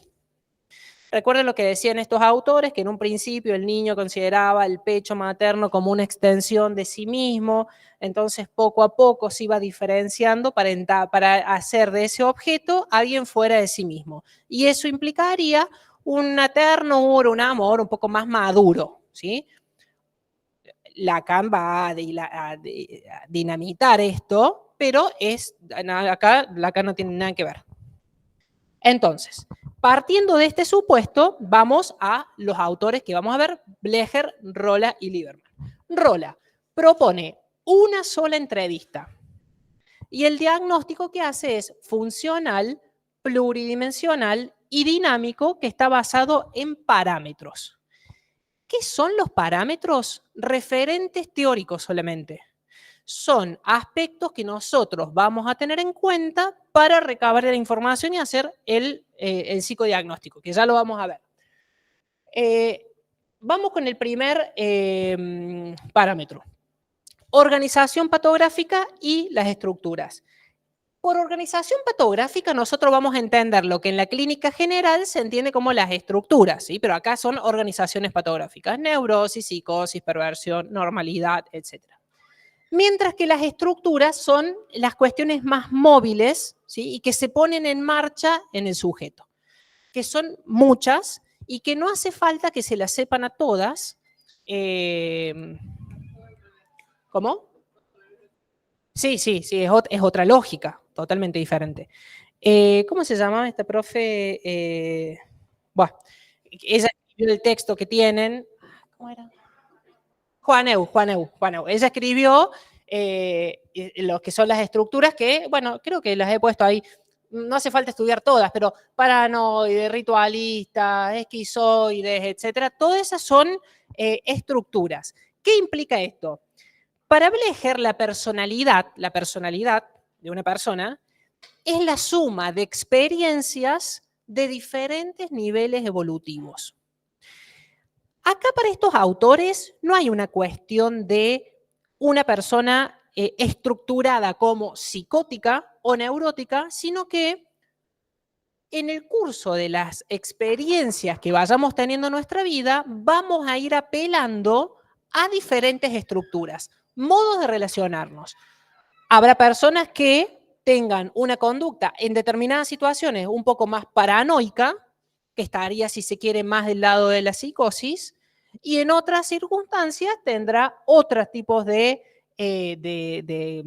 sé yo, de reacciones como fóbicas, que estarían más del lado de la neurosis, sería más, en términos evolutivos, más maduro, si se quiere, pero acá hay una cuestión de prevalencia neurótica, psicótica, perversa, etcétera, ¿sí? Entonces lo que nosotros vamos a ir viendo es esas modalidades.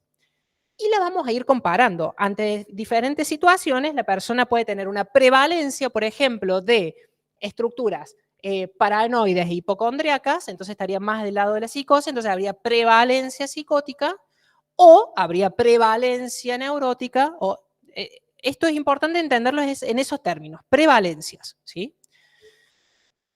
El segundo aspecto, bueno, las estructuras ya están, el segundo aspecto, la parte neurótica y la parte psicótica. Reitero, en el curso del desarrollo psicosexual, etcétera, etcétera, y en el nivel de madurez que la persona puede ir adquiriendo a partir de sus experiencias, tendrá prevalencias neuróticas o prevalencias psicóticas en tanto pueda haberse separado del objeto lo mayor posible y haberlo constituido como un objeto completo separado de sí mismo, ¿sí? Entonces, lo que nosotros vamos a ver es qué cuestiones hay en la parte neurótica y qué en la parte psicótica.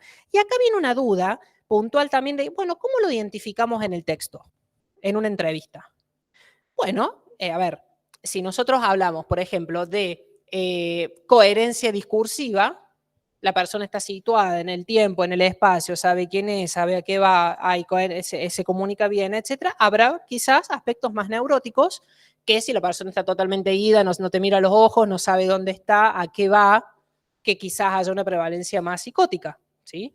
¿Cómo lo identificamos en el texto? Bueno, a partir de lo que está escrito. Si hay principio de realidad, si no hay principio de realidad, si hay enfermedad psicosomática, si hay hipocondrismo, la persona vive enferma, que estaría más del lado de la psicosis, si está totalmente persecuta, ¿no?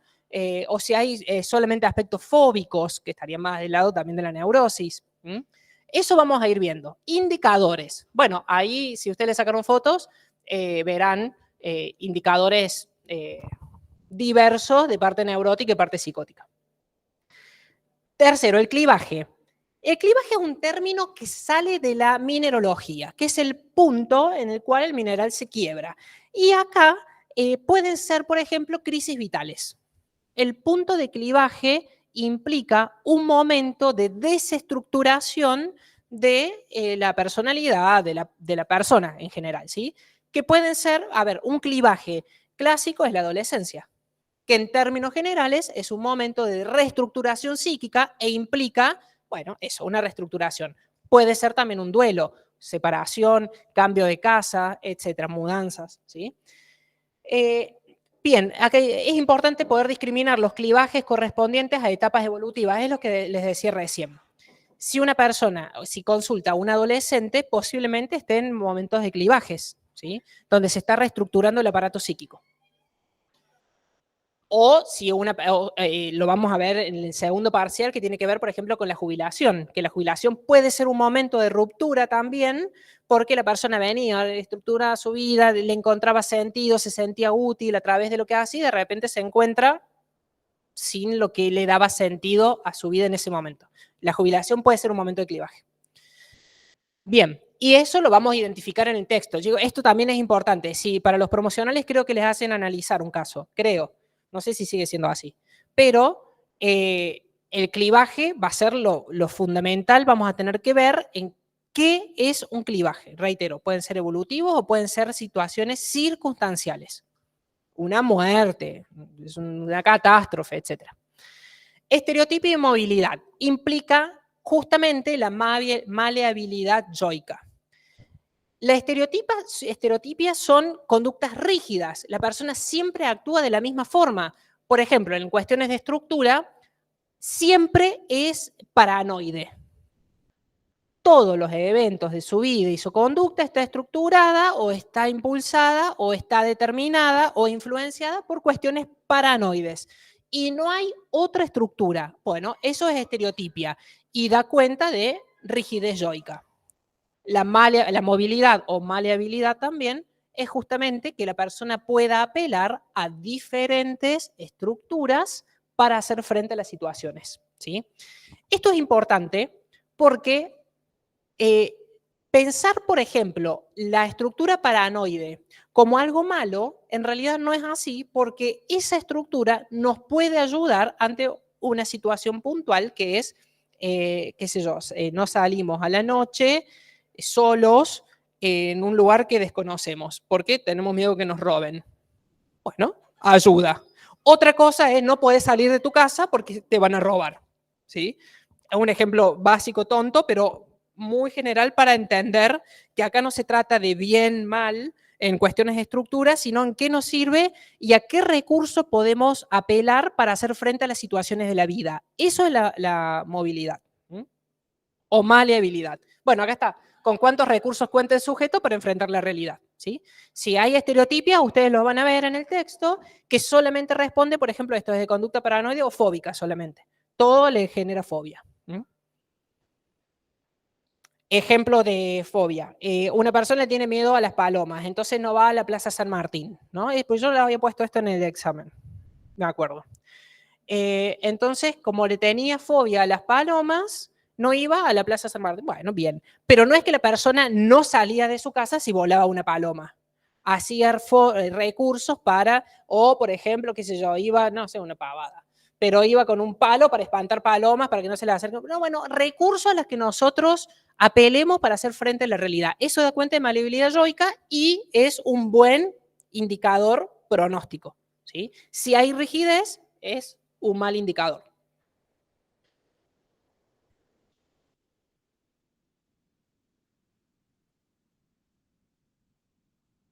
Es que pasa que si hay rigidez, porque acá recordar que hablamos de cuestión de prevalencia. Si hay rigidez, en términos generales, diríamos, desde la teoría de relaciones objetales, que no hay mucha maduración. Entonces, si no hay mucha maduración, quizás estaríamos más del lado o habría prevalencia psicótica. ¿Sí? Habría que verlo. Recuerden que esto es el caso por caso, ¿sí? Puntual. Pero sí, si hay rigidez, no sé si la persona, no vamos a hablar de psicótica, pero por lo menos es un indicador de mal pronóstico.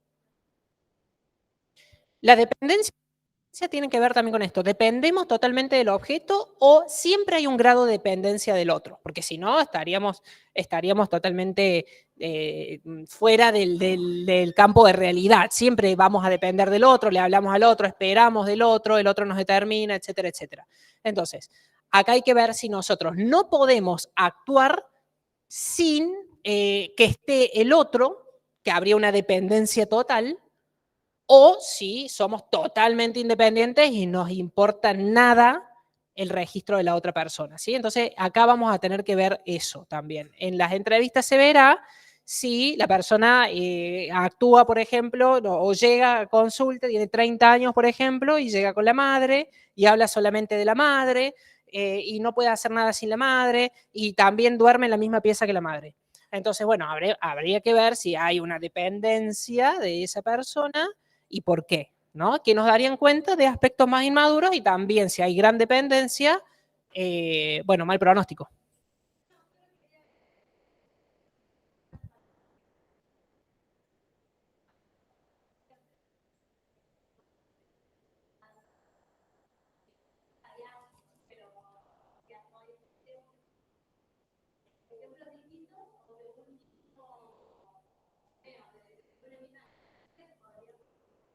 Es que sí, si te piden un ejemplo de maleabilidad o movilidad, es una persona que apela a diferentes recursos para hacer frente a diferentes situaciones. Bueno, ¿cuál puede ser un ejemplo de eso? La persona le tiene miedo a las palomas, pero aún así llama a un amigo, por ejemplo, para que lo acompañe a la Plaza San Martín y puedan pasar por, bueno, ya hizo un recurso diferente, apelar a recursos, ¿sí? Ese es el punto. ¿Cuántos recursos nosotros podemos utilizar para hacer frente a la realidad? Nos quedamos estupefactos, quietos, rígidos y no actuamos porque algo nos invade o a pesar de eso hacemos algo, ¿sí? Eso nos va a ir dando cuenta a nosotros de maleabilidad yoica. el simple hecho de buscar ayuda psicológica ya da cuenta, porque eso no es un dato a tener, un dato menor, ¿no? Una persona llega a consulta totalmente desorganizada, pero se sentó frente a un psicólogo para hablar de sus problemas o buscar. Bueno, eso es un indicador ya. La persona buscó ayuda por su cuenta. Otro indicador será la obligaron a ir.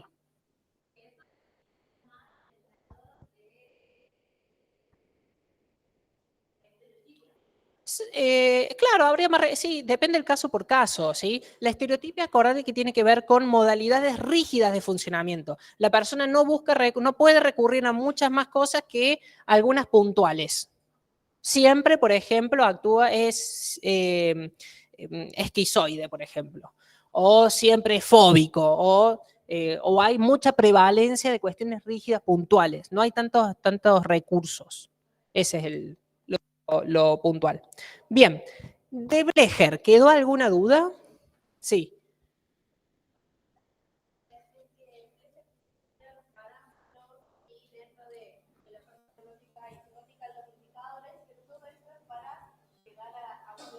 Claro. Toda entrevista es para llegar a un diagnóstico. Lo que nosotros vemos acá con esto son 3 autores puntuales que apelan a recursos diferentes para hacer ese psicodiagnóstico y que la cátedra les pone como ejemplos. Bueno, Rolla hace esto, Blecher hace esto, Lieberman hace esto otro, ¿sí? Son recursos que utilizaron estos autores para hacer algo con las entrevistas. Entonces, lo que es, reitero, les pueden haber puesto esto como hay un montón de otros, Freud, Manoni, qué sé yo, hay un montón, ¿no? Les pusieron estos 3. ¿Para qué? Para el psicodiagnóstico. Los parámetros le sirven a Blecher para hacer eso, ¿sí? Entonces se fija cuál es el clivaje, cuál es el momento vital, circunstancial, qué lo desestructuró. Bueno, hay dependencia, no hay dependencia, hay estereotipia, no, ¿no? Son todos esos, por eso los parámetros son indicadores, referentes teóricos para hacer el psicodiagnóstico, ¿sí? Funcional pluridimensional, para acá. Funcional, pluridimensional y dinámico.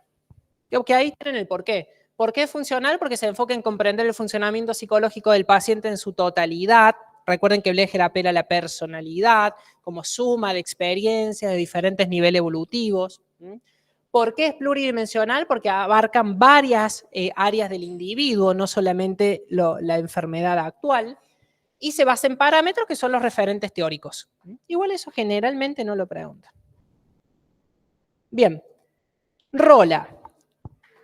Y tengan en cuenta cuántas entrevistas hace cada uno. ¿Sí? Blecher hace una sola entrevista, porque puede pasar que les pongan varias entrevistas o 2 entrevistas y ustedes se confundan y analicen las 2. ¿Sí? No, si tienen 2 entrevistas, por ejemplo, le toman desde Rolla, que hace una sola, se quedan solamente con la entrevista primera y descartan la otra.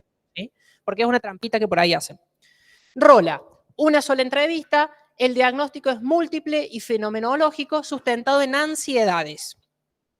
¿Por qué es fenomenológico? Porque para Rolla, lo fenomenológico, lo que nosotros vemos, los datos sensibles, es importante, es información diagnóstica. La persona llora, no llora, se desestructura, se calla, habla más rápido, habla menos rápido. Por eso es fenomenológico.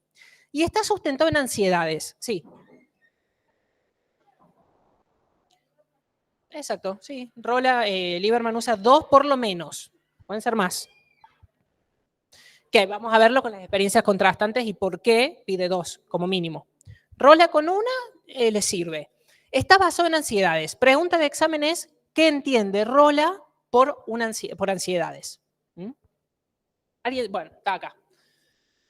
Sentimientos de ambigüedad o incertidumbre que dan cuenta de que la confianza suficiente para depositar aspectos propios en la otra persona todavía no se estableció. ¿Qué significa?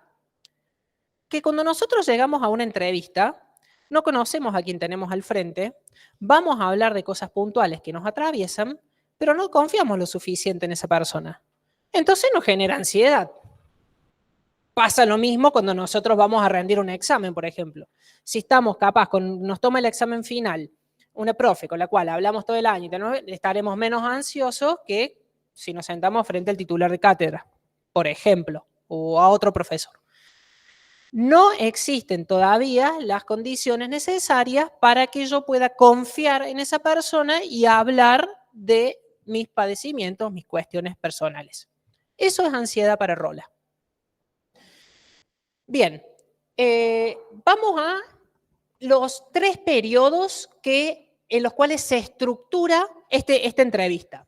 El periodo de instrucciones es, nosotros tomamos el pedido de consulta, digamos, ya tuvimos la preentrevista, etcétera, la persona ya está al frente nuestro, nosotros vamos a tomar datos objetivos de esa persona y las vamos a anotar en una tarjeta, dice Rola. Nombre, apellido, edad, profesión, con quién vive, pum, pum, pum, y lo anotamos en esa tarjeta.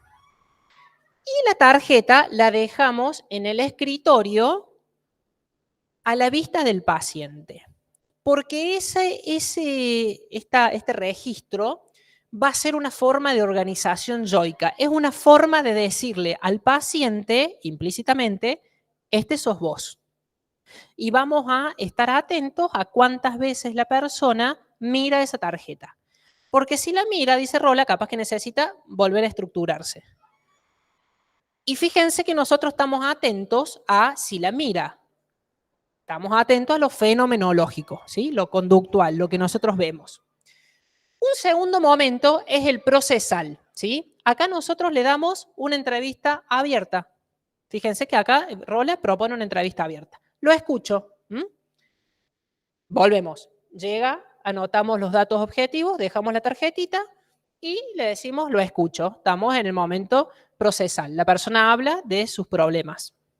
Y el periodo de conclusiones, que ese es, ya el entrevistado no está al frente nuestro, se fue, nosotros nos quedamos con la información recolectada y elaboramos las conclusiones diagnósticas y pronósticas. Bien, dentro del periodo procesal, es decir, cuando damos la consigna propia de una entrevista abierta, lo escucho, suceden 4 momentos diferentes. O las ansiedades propias, digamos, de esta situación. Igual, perdón, me voy a corregir en esto para que no queden dudas, no es que suceden solamente en el periodo procesal, sucede desde el momento en que la persona llega, ¿sí?, a consulta. Por ejemplo, vamos a tener un tipo de ansiedad que es la ansiedad de abordaje. La ansiedad de abordaje implica justamente que, bueno, la persona llegó, no nos conoce, tiene que hablar de sus cosas, no sabe cómo vamos a trabajar, no sabe qué le vamos a preguntar, no sabe cómo va a salir, posiblemente sea la primera vez que consulta, no sabe cómo es el proceso. Bueno, todo eso es ansiedad de abordaje. Puede haber timidez, puede haber desconfianza, puede haber torpeza. La persona puede empezar a preguntar muchas cosas, ¿sí? Bueno, pero vos sos muy joven, pero ¿cuándo te recibiste? Pero veo en el título que dice licenciado en psicología del año 2025. Entonces, ¿y vos tenés experiencia? Bueno, todas esas cuestiones pueden dar cuenta de modalidades justamente de ansiedad que para Rola es importante. Otro tipo de ansiedad es la de mantenimiento. La ansiedad de mantenimiento, a ver, cuando baja la ansiedad de abordaje, es decir, cuando rompemos el hielo, la persona puede empezar a hablar de sus problemáticas. Y ahí ya estaríamos en una ansiedad de mantenimiento. Esa ansiedad de mantenimiento usualmente se mantiene, justamente, ¿sí? Es la ansiedad propia de la situación ansiógena, que es una que provoca cualquier tipo de entrevista o visita al psicólogo. Mientras la persona va hablando de su conflictiva, puede ir entrando en terrenos sensibles, donde pueden aparecer puntos de urgencia. Esos puntos de urgencia son justamente situaciones vividas que de alguna u otra forma desestructuran, desestabilizan y generalmente esos puntos de urgencia van acompañados de una ansiedad confusional. Pregunta de examen es cómo nosotros nos damos cuenta si hay puntos de urgencia y si hay puntos de urgencia, seguramente hay ansiedad confusional. ¿Cómo nos damos cuenta? Por los indicadores. Recuerden que nosotros estamos en un diagnóstico fenomenológico. Entonces, los indicadores van a ser lo que nosotros vemos, ¿sí? Llanto, silencio, respiración agitada, sudoración, la persona se pone colorada, empieza a mover la pierna, se levanta, se agarra la cabeza. Lo que nosotros vemos como algo que desestructura, desestabiliza, son provocados por puntos de urgencia y acompañados por ansiedad confusional, ¿sí? Generalmente cuando baja esa ansiedad se vuelve a una ansiedad de mantenimiento. ¿Es necesario que estén todas las ansiedades? No. No van en este orden necesariamente. Una persona puede ya hacer 20 años de análisis y se fue después de 2 años con otra psicóloga y ya sabe cómo es el proceso, llega, se siente y va, me está pasando tal cosa, no se saltea la ansiedad de abordaje. ¿Mm? O puede llegar totalmente desestructurada y decir, se murió mi pareja y bueno, ya estamos en ansiedad confusional, hay un punto de urgencia, ¿sí? No necesariamente tienen que ir de la mano y en ese orden, ni necesariamente tienen que estar todas. Al último, la ansiedad de separación, que es cuando nosotros le decimos, bueno, ya estamos terminando, acordamos una próxima sesión o indicamos si voy a tomar el caso o voy a efectuar una derivación. Y la ansiedad de separación nos puede dar información, por ejemplo, de, bueno, cómo se despide la persona. Puede decir, uy, estoy re loco, realmente no me vas a querer atender, ¿no? O puede decir, bueno, sí, me gustó, voy a volver, etcétera, ¿sí? Eso nos da información a nosotros. Bien. Hasta acá, ¿alguna duda? Sí. 5 minutos para Lieberman. Bueno, 5 minutos, rápido. ¿Dudas puntuales de Lieberman? Así pasamos a preguntas. Abiertas. Generalmente son abiertas porque la consigna es abierta, lo escucho. A no ser, ojo, fíjense que tanto Rolla, Blecher y Lieberman usan recursos, a ver, si Rolla fuera a un hospital y tiene poco tiempo para recabar información, usará una entrevista semidirigida, por ejemplo, pero basada en ansiedades, etc. Puede usar tranquilamente una... Sí, sí, no necesariamente tiene que ser una...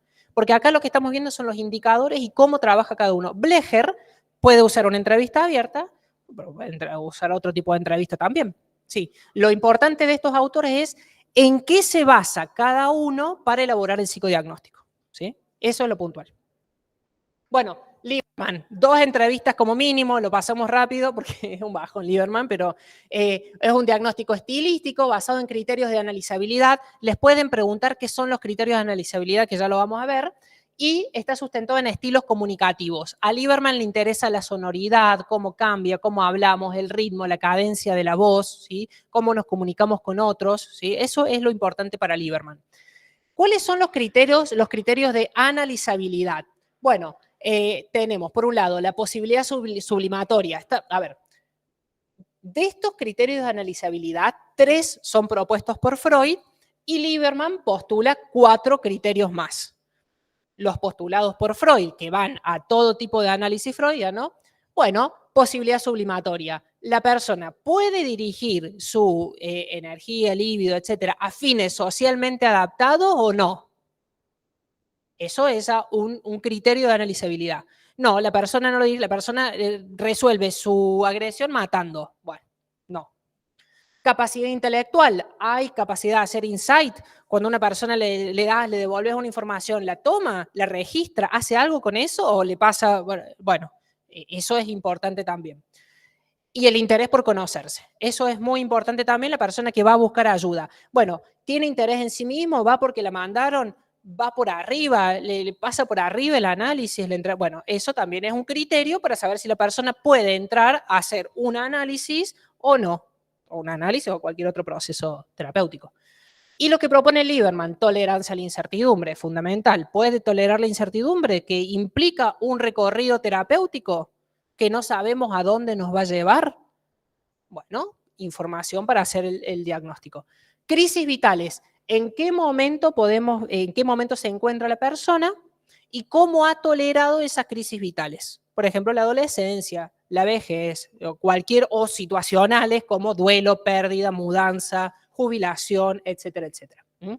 ¿Qué capacidad, qué plasticidad o qué maleabilidad yoica hay para hacer frente a las crisis vitales? Se muere una persona, bueno, la persona se muere junto con la que se murió o, a pesar del duelo, puede emplear recursos para salir adelante.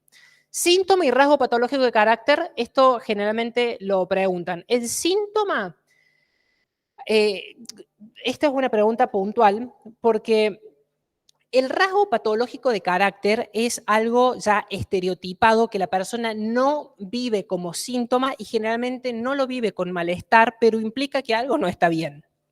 Por ejemplo, vamos al ejemplo de la Plaza San Martín. La persona cuenta que le salió una entrevista de trabajo, donde la entrevista era al lado del Cabildo, pero no fue porque hay palomas. Y bueno, no voy a la Plaza San Martín, yo no puedo ir a la Plaza San Martín. Ah, bueno, pero no demanda un problema. Pero para nosotros algo no hace ruido. ¿Y por qué no puedo ir a la Plaza San Martín? No fui a la entrevista y estoy sin trabajo, pero no. Bueno, eso, el rasgo patológico de carácter, son cuestiones que nosotros entendemos que hay algo que no está funcionando bien, pero la persona lo vive como tal. El síntoma implica un malestar y una pregunta sobre eso. La idea de Lieberman sobre 2 entrevistas es que aquello que apareció primero como un rasgo patológico de carácter, en una segunda o tercera entrevista puede aparecer como un síntoma. Una pregunta sobre sí mismo. Ah, sí, no voy porque en realidad le tengo miedo a las palomas. Bueno. Y el par comunicativo, que tiene que ver cómo se comunica con el entrevistador, ¿sí? ¿Qué métodos o qué medios utiliza para comunicarse? ¿Grita, no grita? ¿Escucha, no escucha? ¿Habla arriba tuyo? ¿No habla? Bueno, hace preguntas, no hace preguntas. Bueno, y acá tenemos el gran problema, o no sé si problema, pero lo más aburrido de Lieberman, que es el estilo comunicativo y el subcomponente estilístico. ¿De qué hablamos con estilo comunicativo? De cómo habla la persona. Y el subcomponente estilístico es qué contenido puntualmente dice esa persona. En el curso de una entrevista puede haber múltiples estilos, múltiples componentes estilísticos y no necesariamente van juntos. No es que si hay un estilo reflexivo, por ejemplo, necesariamente va a hablar de conocimiento. Eso lo tienen que tener en cuenta. Puede haber múltiples. Ustedes pueden ir divisando diferentes estilos que daría cuenta de maleabilidad yoica. La persona apela a múltiples recursos. ¿Sí? Mientras más estilos y subcomponentes haya, mejor. Si hay un corte en la etapa anal, ustedes van a ver que hay un corte entre la etapa anal primaria y secundaria que daría cuenta de la instauración de la sexualidad a través del principio de realidad, donde hay ya un subcomponente estilístico donde la sexualidad se vive de diferentes maneras. Por ejemplo, dentro de la anal secundaria habrá la sexualidad que tiene que ver con el obsesivo, habrá una sexualidad experimentada con culpa, en el histérico habrá una sexualidad vivida más como vergüenza y en la parte fóbica, bueno, experimentada más como angustia, la sexualidad.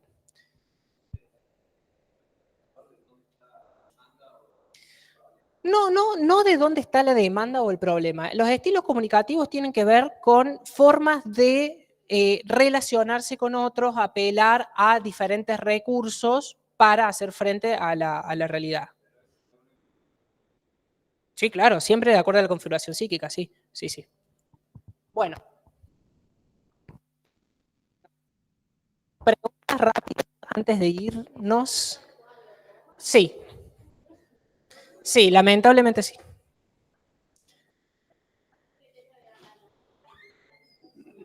Es un criterio, sí, son criterios de analizabilidad. En realidad, sí. A ver, no, los criterios de analizabilidad son estos. Dentro del par comunicativo, o sea, cómo se comunican, tendremos, por ejemplo, las modalidades. Bueno, chicos, hasta ahí, ¿alguna duda, algo antes de irnos? Muchos éxitos más. Todos. Bueno, y si alguien quiere comprar el curso, me escribe. Muchas gracias, Iván, por tu tiempo.